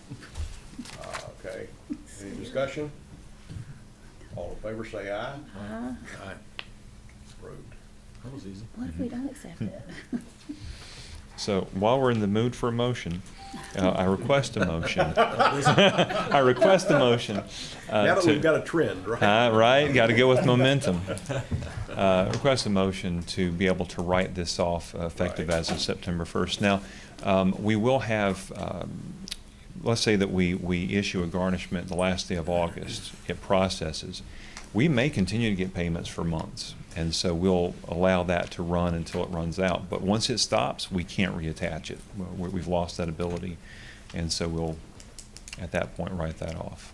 So I'm just trying to work this through in my head. Let's say somebody has a motor vehicle. They didn't pay their taxes on it. They relocated out of state, I presume, then, because that would be the only way they could get another license plate issued. Sure. That would be a situation where we would have a hard time collecting the It would be. taxes on it. And another situation that we're encountering are what we call gap bills. So the person has a lapse in the registration. They go and renew at the DMV, and they pay taxes right then and there for the year ahead, and there's a number of missing months in between the lapse and the new registration. So we're then sent the information to bill that. We're charged with billing that, and we serve the individual. Here's maybe 3 months worth of taxes. Well, what happens is that it's not due. For example, if that occurred today, we're fortunate because September 1st is coming. Let's say this occurs in the month of September. We would serve the person with a bill and say it's not due until a year from now, and then it's not enforceable for another 4 months grace period. So by the time we get to there, maybe a few more months, and we get something noticed out to them, it's been approaching 2 years, and it may have been a bill for $20 2 years ago. And they received it right after they paid taxes at the DMV. They're like, I paid this. It goes in the trash can. Now, they will argue vehemently, I never received a bill. Now, I can't say that they did. Sometimes you don't. But I also suspect it was 2 years ago, you probably disregarded it because you had just paid taxes to renew. You probably received a bill. So that can be problematic. And again, if we can get a hold of the person, we have a high success rate with getting that paid. We show them that there's an obligation. Very few people argue with that. They may complain. They'll say, I didn't get a bill, but I'll be glad to pay the principal. And we go down that road. If that person cannot be found, if they've left the county, left the state, running wherever they're going, that bill's not going to get paid. So it doesn't follow them wherever they go? The obligation remains, but we have to be able to get a hold of something to enforce on. And so if they are not in an available situation for us to garnish a wage or hit a bank account, we do have a practice. We never run an enforcement with a fee higher than the principal. That's just a decision that I've made years ago. You got somebody with $5 indebtedness, and you're going to serve $30 to them, $30 to the bank. They're going to pay $60 in fees over a $5 bill. I have a problem with that, so I don't do that. It may be something that we should do. That's just a decision I made years ago. Beside which, where are you going to put your energy? I've got someone out here that owes $5,000. I got someone who owes $5. I'm going to task my staff with going and getting the $5 bill and charge them $60 in fees. Or am I going to get that $5,000 bill? Well, that's the one I'm going to collect. So it's not very problematic. It also helps us to refocus on the larger accounts to bring in the most money. Maybe what we need to do is require the name of the church they belong to. Ah. Churches never lose track Mm-hmm. of anybody. Round them up. Pam, now come on. We have resorted to calling family members. We will look them up and find their family. Yes, I need to talk to so-and-so. They owe taxes. We're resourceful, but we don't always get it. Do we have a motion on 7C? What's the total you're looking to write off? So as of this morning, it's down to $88,577.88. You can see we're down a few thousand from the end of the year. We won't know that total until we hit write-off because we're still digging on it, but it would be that amount or less. So moved. Second. Any discussion? All in favor say aye. Aye. Unanimous? All right. The third item is the order of tax collection. This is sometimes called the charge. Right. I'm here to be charged today, and I told my wife that the Board of County Commissioners will hopefully be charging me. And she said, I thought you were into something, you know. What this is charging me with is a duty to collect taxes. And specifically, this is giving me authority to use the remedies in statute to collect. So if I need to garnish or attach or do anything like that, this is ordering me, go and collect it, use the powers available to you to do so. Now, we choose to do that at this time of year, even though the 23 taxes are not delinquent yet. I've already got that authority for 22 and older. 23 taxes just came out. They're not delinquent. Why do I need that now? There are a few rare circumstances where you would go ahead and use those powers prior to delinquency. And so to have that right here at the beginning available, should a situation arise, I could immediately act and not wait for the next meeting to ask for authority to act. So we normally do that at this time. And that is a motion to give me the order of tax collection. Do we have a motion? So moved. Well, aren't you kind of ordered to collect it anyway? I am. It's just a different sort of deal. Is that a formality? Yes, it is a bit of a formality. But it authorizes me if I need to garnish or really to levy. The thing that we're looking at this juncture, that would be the early situation, is a business that doesn't pay their property taxes that announce that they're leaving the county, that you could go and impound and levy and say, pay us before you go. And that's the one time where you'd use it this early. Later on, it would be garnishments and other things.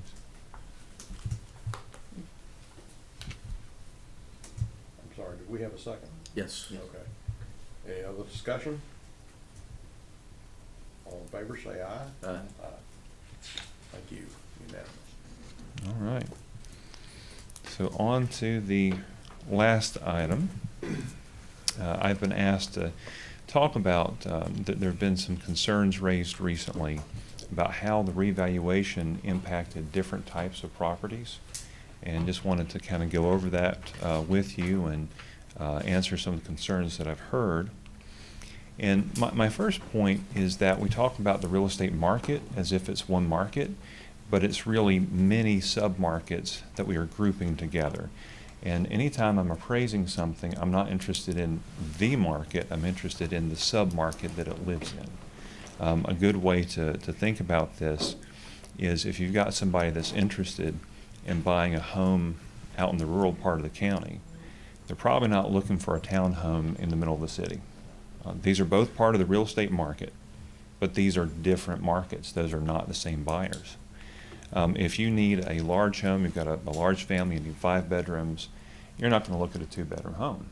Right? They're both in the real estate market, but they're in different sub-markets. These are not the same buyers that are involved. Or if you're looking for office space, right? There may be a factory available. You're not going to buy it because you're looking for an office. Again, this is kind of that world of commercial industrial in Alamance County, but these are different markets. And so when I'm making an analysis, I have to look at the sub-market that it's in, not the larger market generally, just the individual puzzle piece. If I break down the change at revaluation by some subgroupings, and each one of these is its own collection of submarkets. Residential is not one market, it's just a grouping of other residential submarkets. We see that from 22 to 23, residential properties went up 81%, industrial properties went up 76%, farms went up 61%, commercial went up 60%. Now, I've added in exempt and deferred so that we can get down to our taxable. The taxable's gone up 78. So when you hear me talk about the market and our valuation going up 78%, that's what we're talking about. But if you're a homeowner, you're in that 81% category. And if you have a farm, you're in that 61% category. But again, these are collections of submarkets. So you've got residential properties up well more than 100%.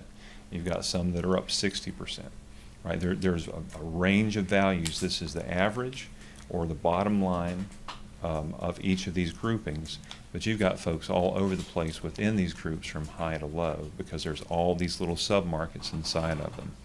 What's important? Quick question. Yes, please. You're showing an increase 22 to 23. Are you saying that is an 81% increase in residential just in those years, or are you saying as it was valued in 2022 based upon 2018 value? Mm-hmm. Numbers don't add up. It's an 81% increase. That's right. Right. Something wrong with the residential number. There's something wrong with the slides. You're correct. I think I'm off a character there. Thank you, sir. It is an 81% increase. I have to see what that is on the slide. I manually typed the slide. Valuation prior to valuation. Yes. Correct. Yeah. And so if it comes up to 13, you can see that's not 3. That's probably.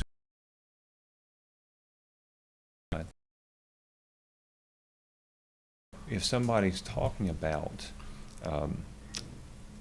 the concern I hear is that residential went up, commercial didn't. Residential went up, farms didn't.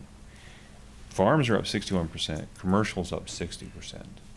And so I don't know how that's not an increase. Before the last few years of unusual market growth, if I said, hey, we're going to increase commercial 60% in 6 years, I would have gotten some weird looks because it's such an extreme increase. And now today, well, they didn't go up at all. Well, they went up 60%. So the accurate statement is that residential went up more. It definitely went up more. The incorrect statement is when you begin to portray it as the entire increase is in residential, no one else is getting an increase. That's a false statement. That's a misportrayal of what actually happened. But there's something I think a bit more telling than the real property side that I think we need to touch on. And that's what happens to other property types that we tax. For example, personal property is revalued every year. And in the last 10 years, it's been going up 6.1% per year. Additionally, public service companies are revalued every year. And over the last 10 years, they're up about 4% annually. registered motor vehicles are revalued every year. They've been gaining 6.7% per year, 10-year average.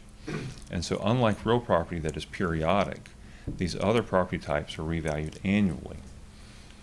If you look at what happened from 22 to 23 for them, here's that comparison. Real property is up 78%, personal is up 6.1, and 4, and 6.7. So it looks pretty lopsided. My goodness, all the burden is on real property. Nothing else is going up. And that's misleading, right? Because there's something else that's at play here, I think, that we need to be aware of. And that's what happens over a life cycle. Because these other types are being revalued annually, but real property is periodic. The only way to make this apples to apples is to look over the whole span of that revaluation cycle and see what happens over the lifetime. Now, to be able to be apples to apples, in my model I'm about to show you, I'm factoring in 1.7% annual growth to real property.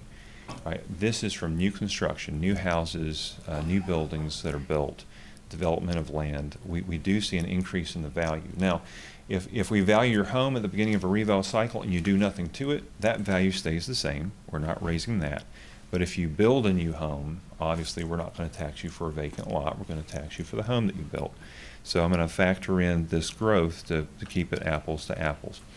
If we say that in the last revaluation we achieved market value, so the goal was to get real property to 100% value, personal is at 100% of its true value, public service motor vehicles, everything is at 100%. And we use the growth that we talked about. Then 1 year in, right, we've got an extra 1.7% for real property, 6.1 for personal, etc. Right? And you can see right there at the jump what's about to happen. Is that in this year, real property is the one that's not getting the increase. The others are getting a larger increase. What I want to show you here is that I've got the cumulative line. So in 2019, let's look at real property. If I had a 1.7% increase in 2018, and then I'm paying 3.4 in 2019 because it's gone up again, cumulatively I'm over 5.1%, right? And if I run that again to 20, 21, 22, here's our state pre-reval. You can see it's pretty dramatic. So real property is 26% above the base assessment. Personal's at 99. Motor vehicles are at 109. This is lopsided, right? Then you bring that last year, we do a revaluation, here's this extra 78%. So now you're at 119 for real, but if we array these in order, you can see it came in third. Over the life cycle of the revaluation, it's not disproportionately getting an increase. It's somewhere in the pack and it's not at the top. So I think we need to keep that in mind when we look at these changes. In the reval year, yeah, real property goes way up and the other property types don't go up much. But this is not unfair to real property owners when you consider the life cycle. There's no imbalance there. Commissioner Carter, you look like you have a question. Well, I'm just puzzling a little bit. Sure. You have additions to furniture, fixtures, and equipment in industry. Mm-hmm. You have, but they depreciate. Mm-hmm. Motor vehicles depreciate. Mm-hmm. So, but you have people replacing cars, Mm-hmm. trucks, and whatnot. Mm-hmm. Is it a function of who's buying versus, Mm-hmm. or additions to versus? Right. That's a good question. Exactly. Now there are cases where you get appreciation. We have. That happened in the used car market. That's exactly right. 21, 22. I will say sarcastically, we are enjoying that at the moment because folks come in all the time. They say, "Why has my used car appreciated?" Oh yeah. Because it has. It simply has. So there are cases where the property appreciates, but typically we're seeing depreciation, but also a trading in over time. Every year, a certain percentage of vehicle owners buy a new vehicle, and that just turns year after year. And the situation is that on that individual car, let's say it's traditional depreciation year by year, that we're not having an unusual market like we are today. Do I care if my car appreciated or if I traded it in and brought a new car in and my bill went up? Do I care why my bill went up? Right? I don't. I care when I write that check what happened to my bill. So when we're looking at the base, if that property owner, this was their year to buy a new car, they get hit with that bill, they're not going to differentiate between a homeowner who might have gotten the same effect by appreciating property. The vehicle owner may have just turned the property, but when you write the check, it's the same check. So that's where it's comparable. Now, kind of a quick analogy that I'm going to call back to later, because I'm hearing this argument, and I want to make sure that we have a good understanding of how this works over that life cycle. It's the dinner analogy. So 4 friends go out to dinner, and this is an old favorite spot they hadn't been to in a while, and they did not know how much prices have just gone up. And so one of the dinner guests realized that, hey, I cannot pay for the meal, but we're all friends here. And so the other 3 say, look, no problem, we'll each chip in, we'll cover you, don't worry about it. And that's what they do. You know, what are friends for? And they like it so good that the next week they go back. And now that the person knows what he's about to pay, he's prepared to pay. They have the meal, everything's great, and here comes the check, and now it's time to pay. And suddenly his mood changes. And he says, this is unfair. You know what? Last time we were here, I paid $50 and now I'm paying $80. I'm paying $30 more than last time, and each of you sitting around this table with me are paying $10 less. Now, how is it fair for me to pay $30 more and each of you to pay $10 less? Well, we know what the trick is, right? Over 2 meals, he's paid $130 in this example, and they've paid $170. What's not fair is they picked up his tab last week. That's what's not fair. And so there's a little perspective thing that happens, but it happens in what we're talking about. When it's reval year, and here come the taxes, it's easy to say, well, this is unfair. Why is this other property type not going up as much as I am? But they were going up each year, and this is the rebalance year. Over the life cycle, it's perfectly fair, and that's something we just need to keep in mind. When I hear statements made that the revaluation is balancing on the back of the homeowner, that's just not true, right? Everyone is being put at an even level. The ask is that we tax at 100% of true market value, and that's what we're doing.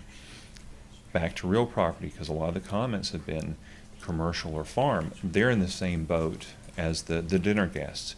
So residential, when it's outpacing a farm, for example, the farm might be at 65% of its value. The residential might be at 55% of its value. We're basically subsidizing residential. The farmer is paying a higher percentage of their true value to the residential owner. And then we reset them back to 100. So this same dinner guest phenomena happens, not as extreme. So if you look at, well, commercial didn't go up as much, farm didn't go up as much. That's because they were relatively paying more in prior years, and we're balancing everybody back out. It may be good to look at where they stood just before reval. So this is the percentage of market value in the year before revaluation, 2022. And you can see that residential is just over 50% of true market value, right? And then it slowly climbs. Vehicles, personal property, public service are very close to 100% of market value. And I'm allowing the 1 year interval to just before, so it's got a little bit of depreciation. But you can see there's an imbalance, and what revaluation does is it corrects the imbalance. So now we're all at 100%. Well, we don't have to go up much on 3 categories to get to 100%. They were almost there. They're revaluing every year. For real property, though, they had to move a much more substantial amount. But what's happened is we've gotten them to even. We're not doing anything unfair to real, anything unfair to residential. We're just getting them to even. Now we introduce a decrease in the tax rate. The tax rate was dropped significantly. 1/3 of the tax rate came off. And that goes across the board. So what happens? Well, that little blue line that you're seeing is at 100%. This is the level playing field. The folks that were over last year are actually coming down in their bills to get back to level. And the folks that were under are coming up in their bills to get back to level. And so you get the dinner guest feeling. Your bill went down, my bill went up. But we're just trying to get back to level because just a couple of years ago, it was the other way around. And so we're just balancing out over the course of a life cycle. Any questions before I go into, I know there's been some specific properties that have been brought up I want to talk about briefly. You mentioned at the outset that there are sub-markets within the Yes. the residential. Mhm. Thinking about residential, well, actually, all of it. There's sub-markets within real property. If you just look at residential, Mhm. what level of granularity did you look at for specific properties or specific neighborhoods to determine the schedule of values? Sure. So it varies. I mean, one of the first things that come to mind is the quality of the home. So if you've got an A quality home or a D quality home, those are different markets. A quality is one of our higher quality ratings. We actually have AAA, right? But it's a higher quality custom home, usually large, usually a very nice neighborhood. D quality, they don't build Ds anymore. These are some old mill housing, things like that, that probably wouldn't be at current standards, but they were 50 years ago, 80 years ago. The person who's looking for a D grade home is not looking for an A, right? The person who's looking for an A is not looking for a D. And so just by that, you're in different strata. More towards the middle, size can be an issue, but there is a correlation between size and quality. Typically, higher quality homes are also larger, but not necessarily.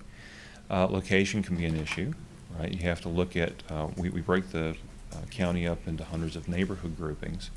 And so if you're comparing a neighborhood that's in town versus one that's far out rural, those are different markets. Some people don't care. Some people do, and they specifically want to be one or the other. So the analysis is neighborhood by neighborhood, and then specific property type based upon perceived quality within neighborhoods. Sure. So it's pretty granular. Oh yes, definitely, Okay. definitely. Which gives you the variation that when put together equals the 79%. Right. And then you do the same for commercial. You do the Absolutely. same for farm. I mean, Right. So it's a pretty specific level of granularity, which I think is important to note. Yes, absolutely, absolutely. Do you have any idea why the house prices just shot up through the, like, to the moon? So many ideas why.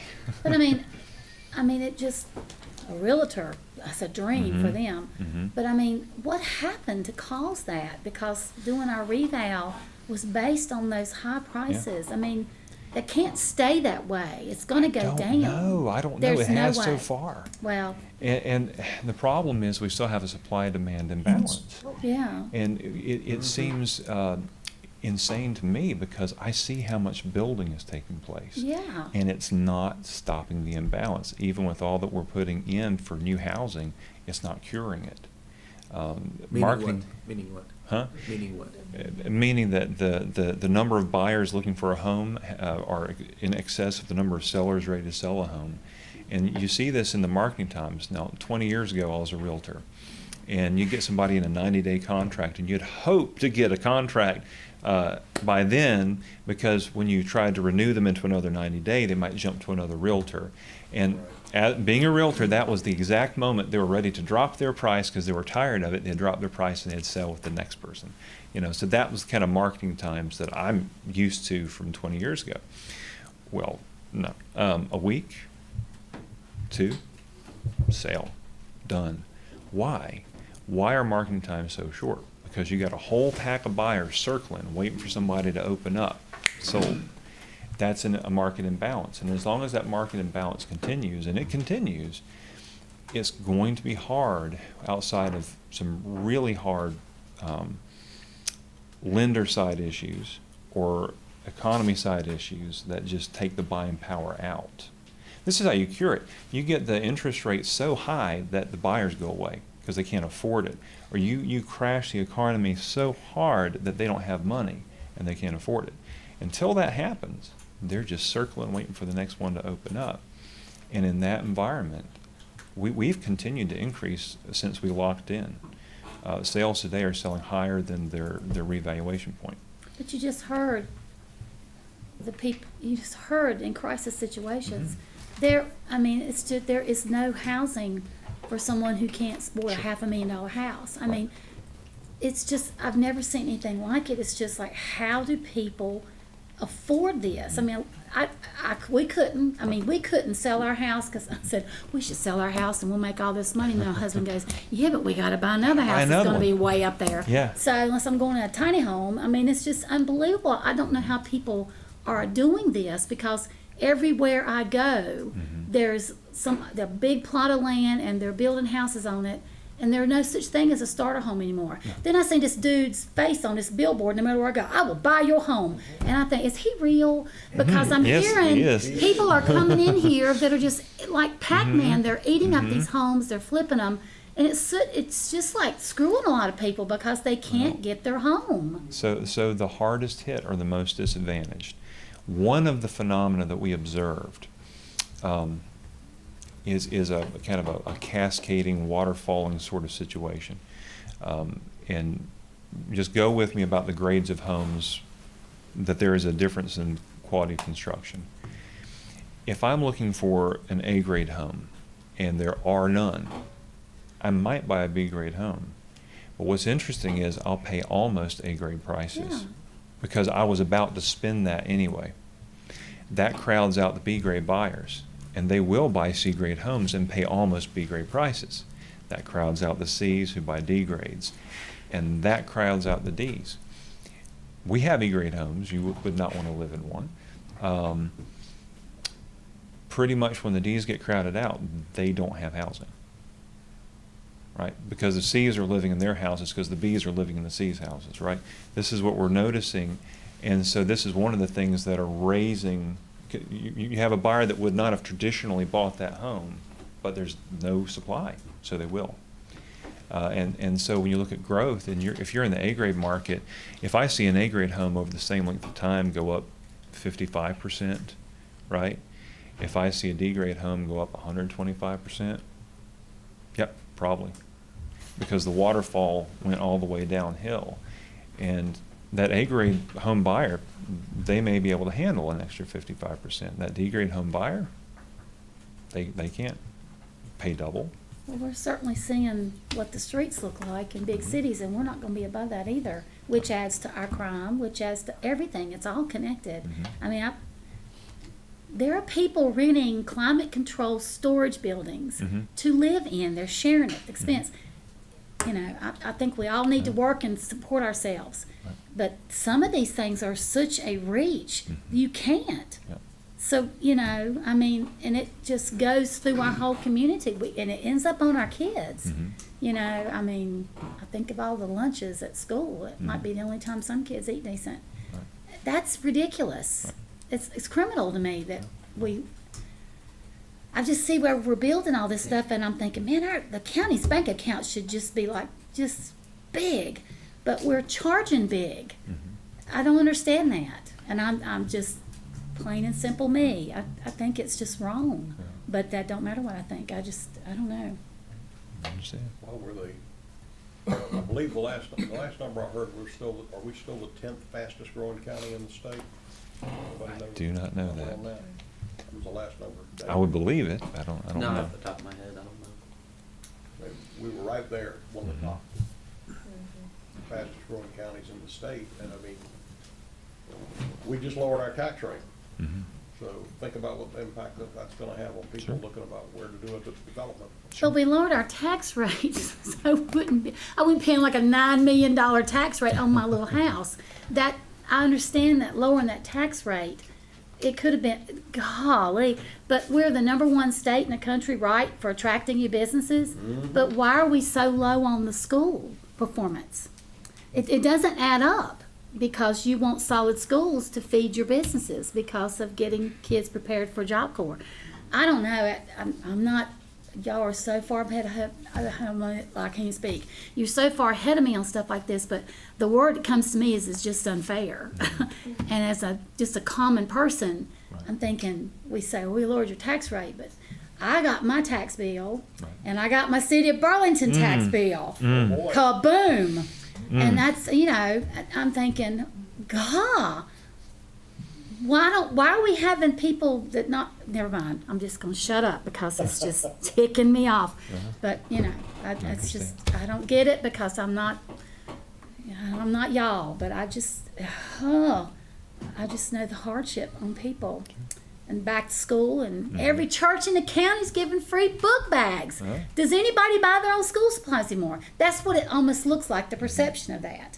And I think why we're all struggling so much, but yet sometimes we go because we can get it free, not because we have to. You know, there's a whole bunch of stuff mixed up in this. Mold, that's another one. There's always been mold. I could get off on mold real easy from being on that school board.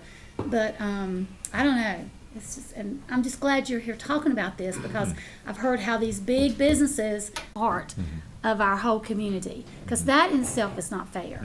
But if that business isn't open, there's not employees, and they don't produce a product, and I can't buy it. Because if Food Line don't operate, it's not good, because they don't make milk in the back of Food Lines with our one dairy farm. I mean, I don't know. It's just, it just adds up. And are we going to be looking at this again for another, I don't want to say that word, revow?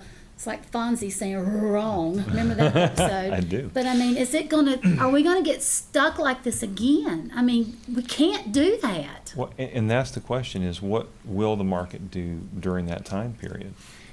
If the market is flat, then you can expect a flat reval. If it's recessionary, you can expect values to go down. If it continues to climb the way that it has the last couple of years, then you probably see a replay. What revaluation is all about is capturing a snapshot of the market at that point and rebalancing to that, what is 100% at that point.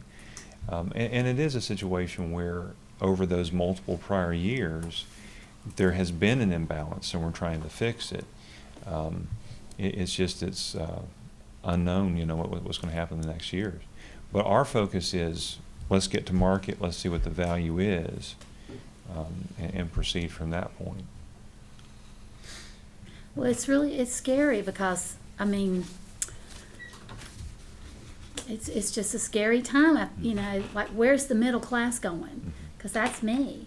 I'm not even middle. I mean, you know, you know, we talk about our homeless, but you add addiction in there, and that's why you choose it, because you've gotten down that low, and that's just your normal, which is not normal.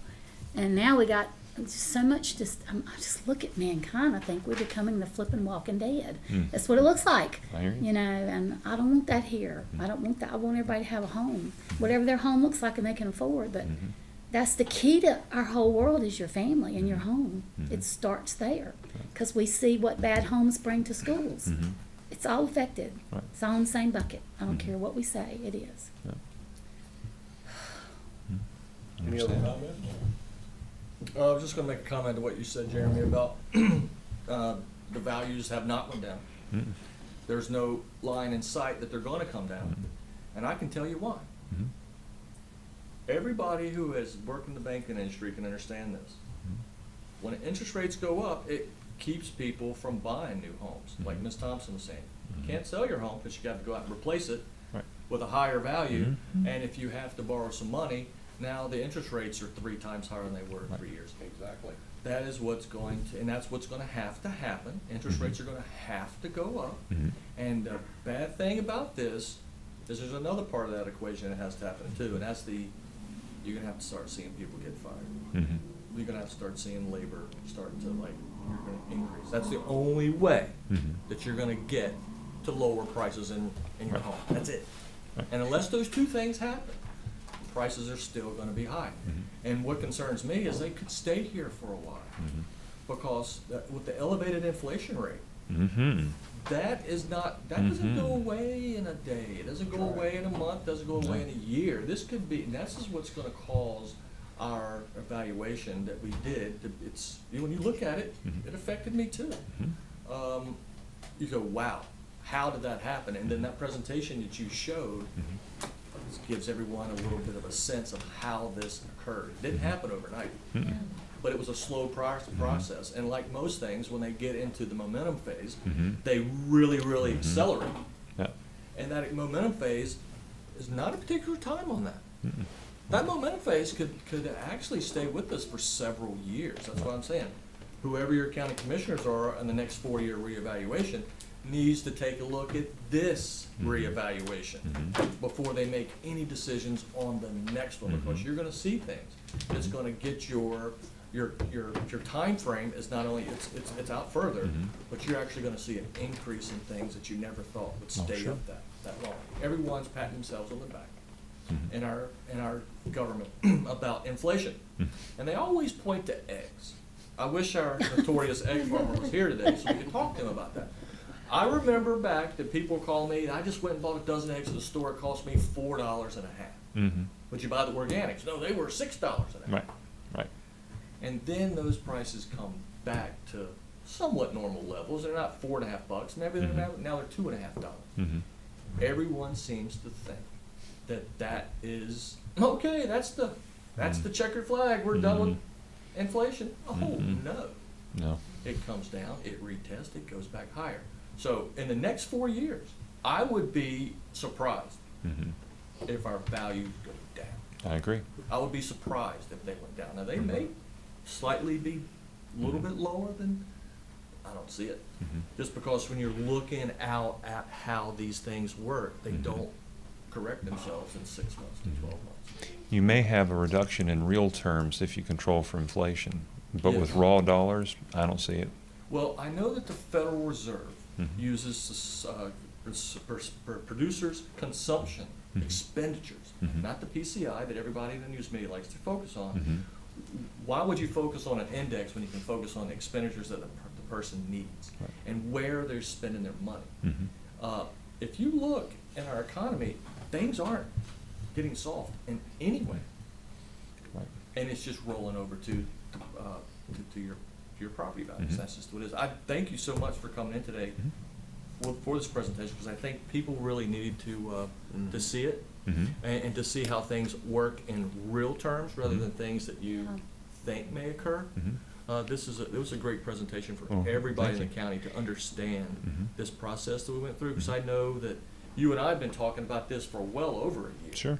And how difficult it was going to be to get this right. Mhm.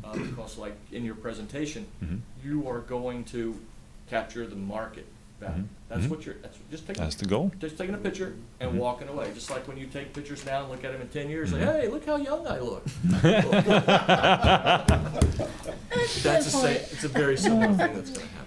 Well, and if we're ready, I'd like to share one last piece, and I'll get out of your way. Thank you.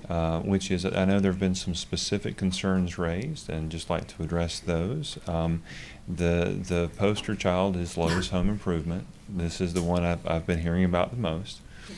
And this is due to the very small amount of increase from 2022 to 2023. That's what's triggered off the concern. Now, it's composed of two parcels. You have one parcel valued at $6.9 million. That is the store itself. But there's a second parcel valued at $1.6 that is the parking lot. So if we look at it as a combined property, we're valuing it $8.5 million. And it's got 131,000 square feet, so we've got it at $65.26 a square foot.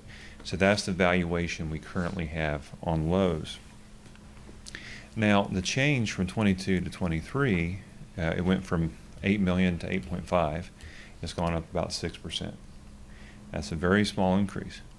And then when the tax rates come in with a reduction, the bill itself is down about 12%. And this is what's triggering off the concern, right? How can Lowe's go down on their bill 12%, right? That doesn't make sense.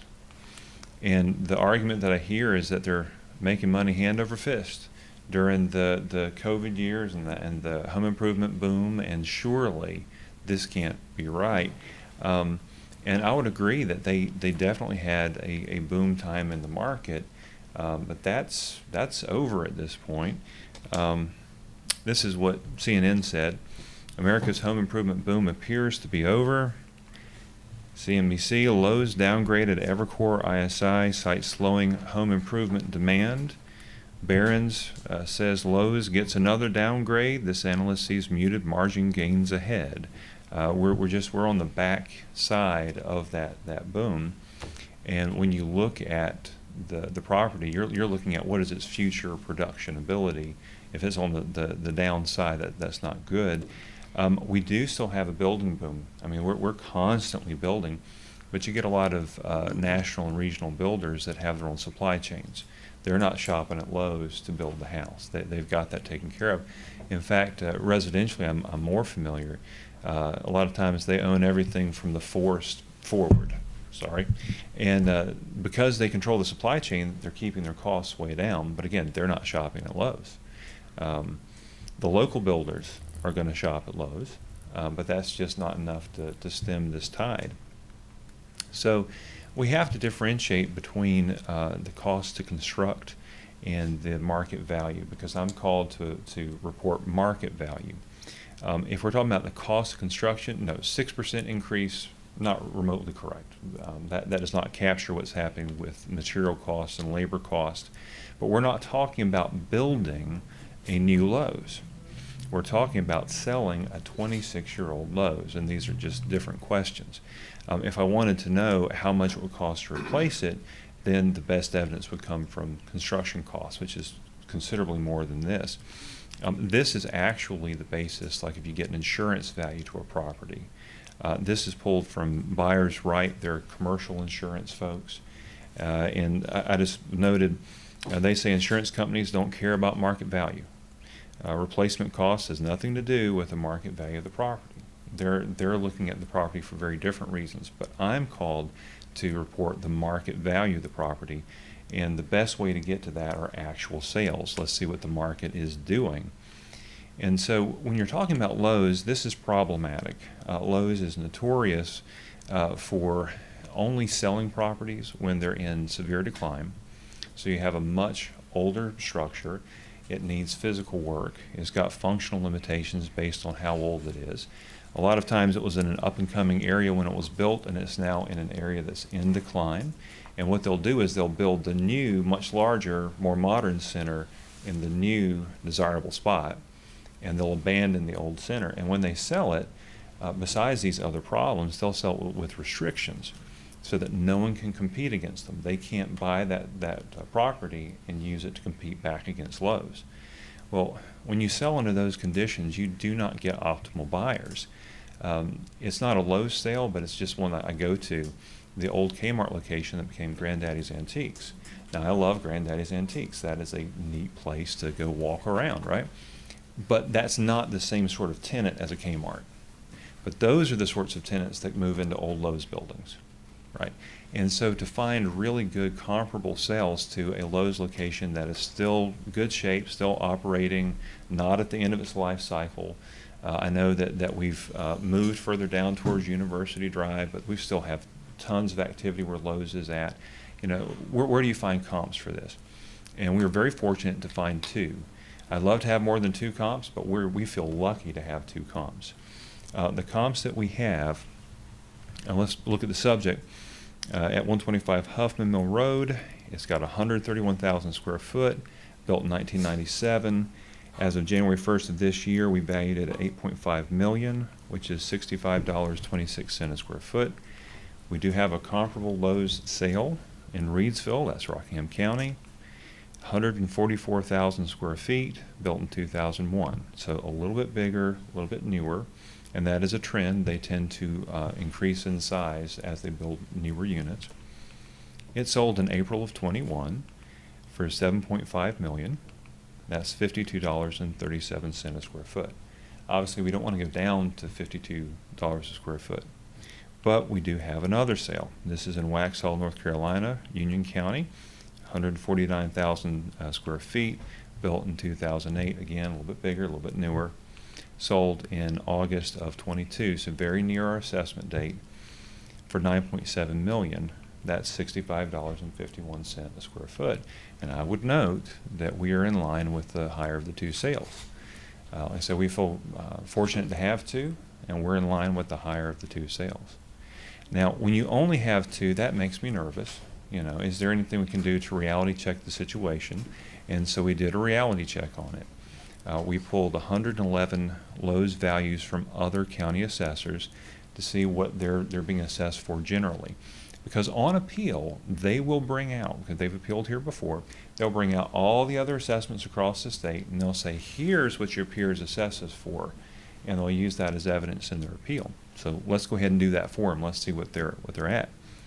We found properties built in 1969 up to 2021, from 79,000 square foot to 193,000 square foot. The median was $67 a square foot.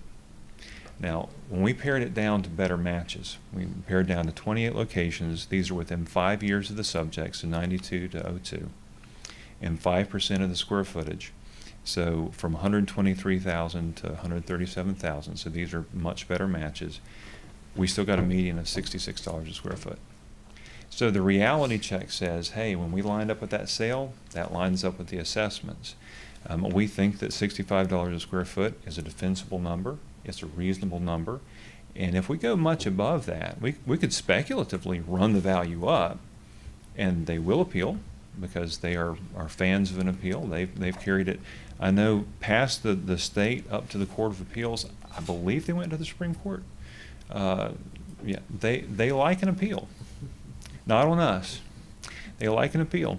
And if we ran it up, they'd appeal it right back down to 65. But why do that to people? Why raise them speculatively? Why not use the market data we have, put them in a reasonable range? So I know there's complaint about the Lowe's value, but I think it's an appropriate value. The other thing that was brought up was Holly Hill Mall, and that's confusing to me. The argument here is that the only increase that Holly Hill Mall had was that they put in a Publix, and that's the only increase that they had. The Publix is on a separate parcel. I mean, any just cursory review of the data would show that this is not true. So I don't know why this gets brought up. The Holly Hill Mall parcel is beside the Publix, and they went up 147%. Right? They're 2.5 times what they were before. They went from 6.2 million to 15.4 million. I don't know how this is indicative that we don't increase commercial. In fact, I would say that this is a poster child for an increasing commercial value. So to answer the Holly Hill Mall concern, I don't see the concern. I do want to briefly talk about anecdotes and averages, and then I'll leave you alone. It's been a long morning. We've got one appraiser per 10,000 parcels. I am certain that if you look far enough around, you're going to find something wrong, badly wrong and embarrassing. I am sure if it's not been found yet, it is luck. It is out there. That's just the name of it. Huh? Right? I found one yesterday. It popped up. And so that's the thing. The two that have been complaints have been raised about, thankfully, we're good on. I feel good about the values. I think that they're reasonable. But keep looking. There is something out there that is in this state, I'm sure. That's just the nature of revaluations, no matter what you do. When you're talking about 76,000 parcels, you're going to have a certain percentage that oops. That being said, we like to hear about them because we like to fix them. When we're made aware of a problem, we address that problem. At the same time, if you look at the revaluation on average across the board, I think it's good. I'm very proud of it. I'm very confident in it.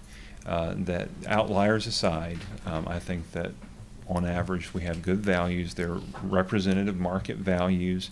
Our opinions are just our opinions, but they're at least well-supported opinions. And I feel confident in that. I don't think there's any property type that is carrying the load, any property type that's getting off easy.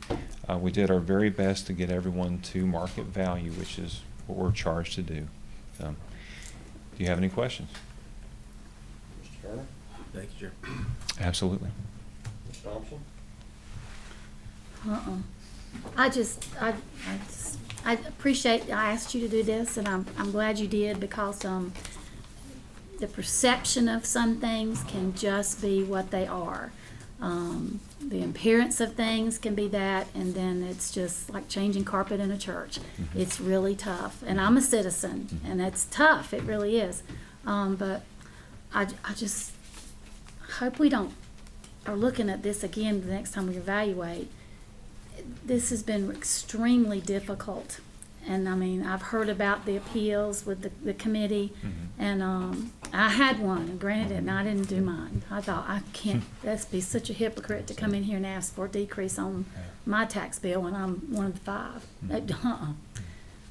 But it's been hard. It's been hard on this county. And I know there are seniors that it's going to be a struggle for them. Yep. And that's, you don't live your whole life to get to a point to where then you can't afford your home. Right. I just don't think that's not America. Right now, America's a hot mess. I'll just say it. And it just is. And like Bill was talking about the inflation rate, I remember what it was the last election, and now look at it, it was almost, what, at 9, Bill? 8 or 9? And we think that 3 or 4 is, God, it's like thinking gas at $3.50. Man, that's so much better than 5. It's still not better, not for this country. But it's all in the decisions and leadership. That's where it all starts. So, but I know that, I guarantee your picture is on a lot of people's refrigerator, and it looks just like that with mine too. So I'm just thankful for this county. I'm thankful people want to come here and build, but I just always want us to have balance, because I never want it to be on the backs. I fuss about it being, stuff is on the backs of children. It's nothing supposed to be on their backs. They're supposed to have just a bright path ahead of them, and it's taxes are just. It's like stomping mud, and they take the straw, and then what are you supposed to do? And it's, I'm a taxpayer too, and God, I know how my groceries go up. I think it's the same flipping cow in the same pasture, and he thinks he's better the next week. And chickens, wait till it snows. People ain't gonna be buying bread, milk, and eggs. They're gonna be something else, because they won't be able to do the eggs. I mean, think about stuff like that. That's very silly, but it's very true. When you think about doing without eggs, I'm a baker. Good Lord, at the eggs I go through. I need to have my own chickens, but I don't know who chickens got an attitude. They walk around going, "Don't hate me because I'm rich." I mean, it's just crazy. Crazy. Mr. Lashley? I just want to thank you, Jeremy, for taking the time to come in here and talk about this today. I think it was definitely needed. I'm glad you looked at some of the things that you'd heard in this room with certain people's, and just make sure that we take things. We appreciate people coming in and give us their ideas and stuff, but I really like the fact that you took the time to go out and say, this is the truth, this is where we landed, and this is why. It's very good. Thank you. Keep up the good work. Thank you. Mr. Paisley? Just want to say thank you as well. Thank you. Thank you, sir. And let me add my thanks as well.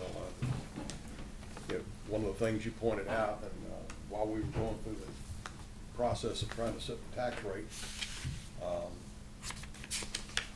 we took a look at the down of personal property to residential, and the residential property owner, and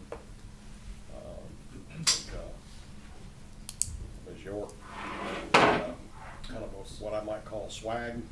I won't say what those 4 letters stand for, but anyway.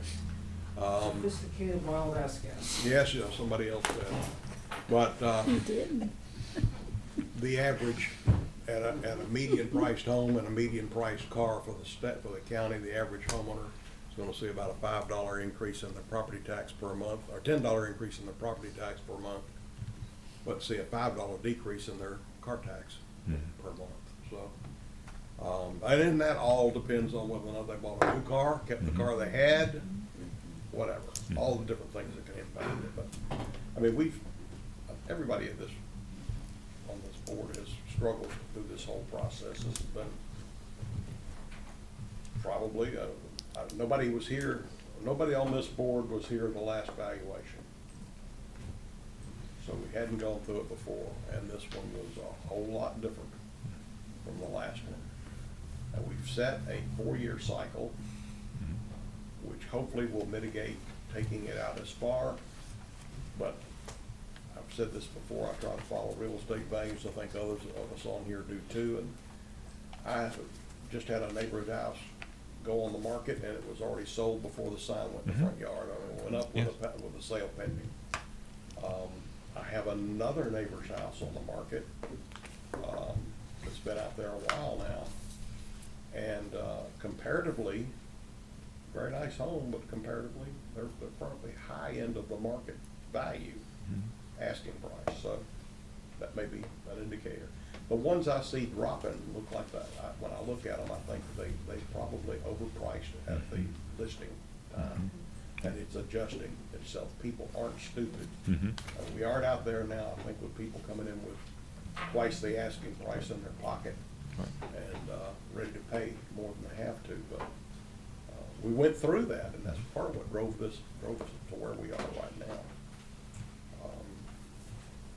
But I really appreciate what you brought to us, and it shows, I think it does, hopefully, to our citizens, it shows that we're paying attention to the comments and the questions that are coming before us when we ask you to bring this kind of information and put the kind of time and effort into bringing a report like this to us. So, thank you so much. Absolutely. Thank you.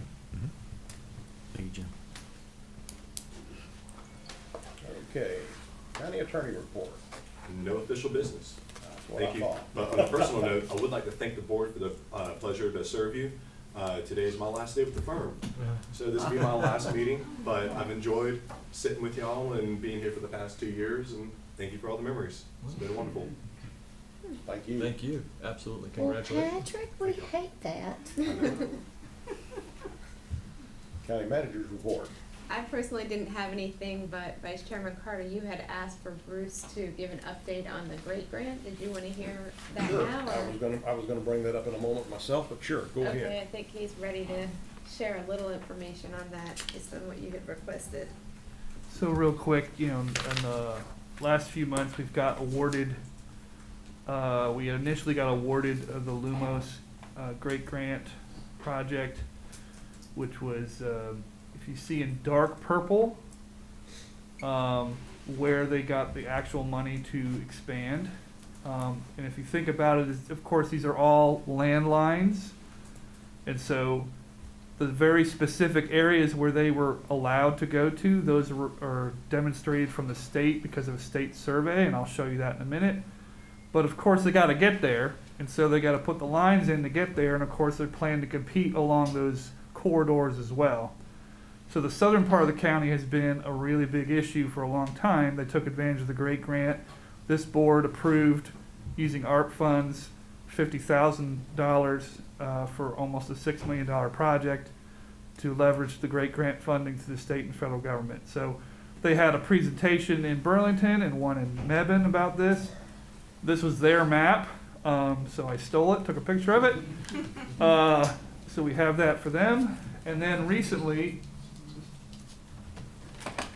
people were saying, well, heck, how do we let people know what's going on? So if you see the green areas, that's the areas, and it's kind of hard to see, but this is the state map, not my map. Right here above Mebane, and that area that I just showed you, southern part of the county, that was the Lumos project. AT&T got the second round of grants, which is right in this area. If you see that these are points, these are all related to the map. The state did something very responsible. They said, hey, if we have one place, we did a survey a few years ago with our taxpayers, with the tax bill, to see, hey, we need to know where you have it, where you don't. The state said, we'll take on that role because you have to prove it to the federal and state government. The state has a survey, which we've been advertising the last 2 or 3 years. We bring it up from time to time. We use the school kids and stuff like that. So these are directly, as you put these points in, you can see them at the state survey map. You can see it. So when people call me and say, what can I do? What can I do? I've got a petition or whatever like that. They say, hey, I'll send you the link. It's on our webpage. It's on the big screenshot. It's on our internet access page. We have a lot of information to help people get internet access. I get calls weekly about it. But if you fill out the survey, and of course it's funny, it's an online survey, they also have, you can do it through text and you can do it through a phone call, and it will record your address and let the state know this is where we need help. And so that was the request from Mr. Carter to talk about that. You've seen this before, it's hung up, we have it in the libraries, we've sent it to the schools. Again, it talks about doing the online survey, where to call, you can do it through the text, that kind of thing. This is the best way, the best path forward to get you and your neighbors to do that. Now, nobody wants to fill out a survey, a government survey, my God, I understand that, but this is the one time where if you want to get in the door and get access to these grants, and there's a lot of grants coming down the pike, this is the way to do it. So you asked me to put that out there. Again, I'm going to hand a copy to our media as well. We put it on social media. Please, please, please fill out the survey. This is this is a direct result. Many other states don't have this. We do. Whether it was blind luck or, intuition, they did it right. So get on that survey, and that's going to help us tell them where people need help. So that's the quick version. Any questions? Any questions? I just want to say that you've actually helped me out quite a bit, because I've been working with a group of folks that are they can see the Chatham County. Oh, I know. And I went out there and had some folks that were like neighborhood, like from the church, Southward churches around the corner. And you hit the nail on the head. They were extremely apprehensive to fill out any government survey. Totally get it. And I told them it has nothing to do with the government, it has everything to do with you. If they don't know you have a problem until you let them know you have a problem. So Yep. it was a community effort. Everybody out there signed up this survey, and I certainly hope that the state's paying attention, because when I initially started this, I thought maybe it was just like maybe people in a dark spot and people around the corner have it. No, that whole community from like maybe 2 or 3 miles north of the Alamance-Chatham line, those folks are in the dark. They have to have a landline or they don't communicate with anyone. Right. There's no internet service to speak of. I know there are a few who have it, and there's one group that some of the kids come to the other neighbor's house because they have internet service. Yeah. And it really needs to be fixed. And I'm really hoping that people will see what you're suggesting for them to do, because it does help and it does work. We really saw that during COVID with kids having to do online services. Oh my gosh, kids being at the McDonald's parking lot or Starbucks parking. It was just, but you don't really think about it until it's all you have. And when you don't have it, talking about terror and fear for kids. It's hot spots, that's so expensive. This is a blessing, it really is. I did tell the folks out there, be careful what you wish for. Because I got a niece and nephew who think the world's going to come to an end if they can't access the internet. Yeah. Well, again, we jumped from 2 competitors to now 4 or 5. That'd be great. And that helps. Yes. And again, when they Competition's compete, good. that means, there's, and again, I take any call. There's some ways around some things, but that survey is the #1 way to access and leverage. And these private companies, they have these plans in the works. This just helps grease the wheel and get them going and finish that final mile that needs to happen. I heard some comments from the people out there that Randolph actually had brought from Chatham North, but they stopped at the line. Yep. Because they took me down and showed me a man's house who walk in. He's got streaming services. He's got everything that everyone has in the city, but just people, 2 miles up the road, nothing like that. Yeah. Just don't have access. Randolph actually applied for a great grant before the pandemic and did not receive it. That was when it was only $15 million for the whole state, and now it was over $400 million. So we hope they apply again. We'd love to have Randolph in the county as well. So more and merrier. I'm sure the Nice Toyota work. plant helped a lot. Yeah, that with should help too. Absolutely. Can you imagine Toyota not having internet? Yeah, sit in their cars and do it online. Comments? Comments? Thank you, Mr. Vice Chair. 3 quick things. One Impact Alamance, one about Alamance County DSS, and one about Burlington Alamance Regional Airport. Thanks to Impact Alamance we covered it in the consent agenda, a $100,000 grant for walking tracks at B. Everett Jordan and AO schools. Those are both locations where we're committed to improving the ball fields there for Alamance County athletics in different parts of the county. So thanks to them for helping out with that, with some walking tracks. DSS, this month is Child Support Awareness Month for the state of North Carolina. In support of that and in recognition of that, DSS is doing a couple things that I thought it would be good for people to know about. The first is a Child Support 101 class for those who believe that they need to get some help with child support and don't know where to go. August 15th, Graham Library, both in the morning and in the afternoon. There's 2 hours of classes there. It's so important for kids to have both parents involved in their lives, both for social support, psychological support, and certainly financial support. So this helps with that, with the last piece of that. Also on the 21st at the Grand Public Library, so the other side of that, for non-custodial parents to get information about how to be involved with their kids and the expectations. Also the other side of that. And then finally, August 17th at the Human Services Building, Community Day for information about Child Support Awareness Month. That's big in the county. And the last thing is the Burlington Alamance Airport. You may notice that there are fewer airplanes flying around Burlington this month. The airport is closed for 30 days while they do some runway repair. The runways haven't been repaired since 2004, so the airport is closed to allow a complete resurfacing of the runway and also doubling of the size of the apron, which is the parking space that's right in front of the Air Operations Center. Allows more aircraft to just get refueled and to have services there. So a big improvement there. $10.9 million improvement. 90% of that's covered by the FAA and federal government, and a 10% match with local funds. So that's a big deal. We got to do it, and it's finally time to get that done. And then that'll also help with the new construction for a new corporate hangar there. Once that's complete in June of 2024, it'll be an increase in the tax base of the county of $70 million, both in terms of the hardware and the airplanes that come. So a lot happening at the airport. That's a good thing, and it's setting us up for the future. Thank you. Thank you. Ms. Thompson? Nothing? Mr. Lashley? No, I have nothing, thank you.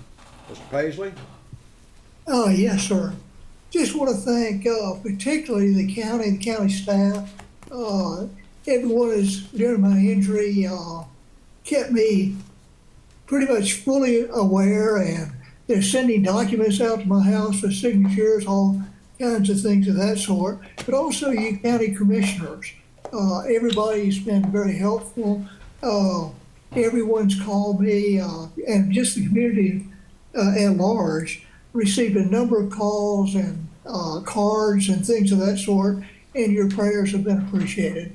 Just want to say thanks. We miss you. We'll get you back in the fight. And should be at our next meeting without any difficulty. Things are getting much, much better daily. Good. I hope our citizens have heard today. I feel like this board feels that all of us feel like we work for you. But when we get questions, I mean, the comments that I've heard Bill talking about visiting down in the southern part of the county near Chatham County. We all do that sort of thing. I mean, we get a call. I get calls. I don't know how. I'm on several different transportation committees and boards, so maybe that's the reason I get the calls about issues with DOT. But I've been able to help a number of our citizens with that. We get calls about all sorts of other issues where we can point a citizen or connect a citizen to somebody who can provide a service and meet a need, and that's our job, to try and help our citizens take care of what their needs are, whatever those might be. And I think we all take it seriously. I think personally, I know I love it. It's a lot of fun.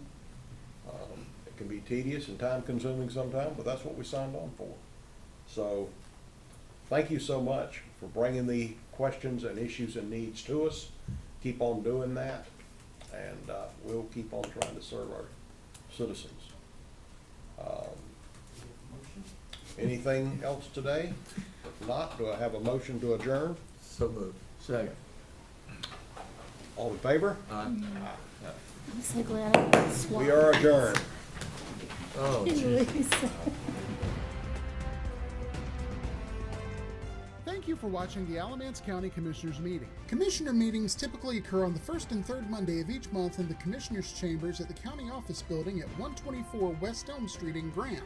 The first Monday meeting begins at 9:30 a.m. and the third Monday meeting begins at 6:30 p.m. Changes to the meeting schedule will be posted on the county website at www.alamance-nc.com. The video of this meeting will be broadcast on LocalGov TV. Please go to www.localgovtv.com logotvnc.com for more information about their schedule and to see more videos produced by your local governments. You can also access this meeting through our YouTube channel at www.youtube.com/Alamance County NC or by clicking the YouTube link on the county website. Technical questions regarding this meeting's broadcast or production may be sent to our county webmaster at webmaster@alamance-nc.com. This address is for technical questions only. Comments and questions about the content of this meeting may be made to the commissioners themselves. You can find their contact information at the Alamance County website at www.alamance-nc.com. There you can click on the link that says County Commissioners to learn more about the commissioners, read minutes and agendas of commissioner meetings, and find other information about the County Commissioners. You can also send mail correspondence to County Commissioners, 124 West Elm Street, Graham, North Carolina 27253. Again, thank you for tuning in to the Alamance County Commissioners meeting. Thanks for tuning in. If you're watching on YouTube, be sure to hit the subscribe button to stay up to date on all our latest video content. If you're watching on LocalGov TV, be sure to visit their website to see all of the content made for you by your local governments.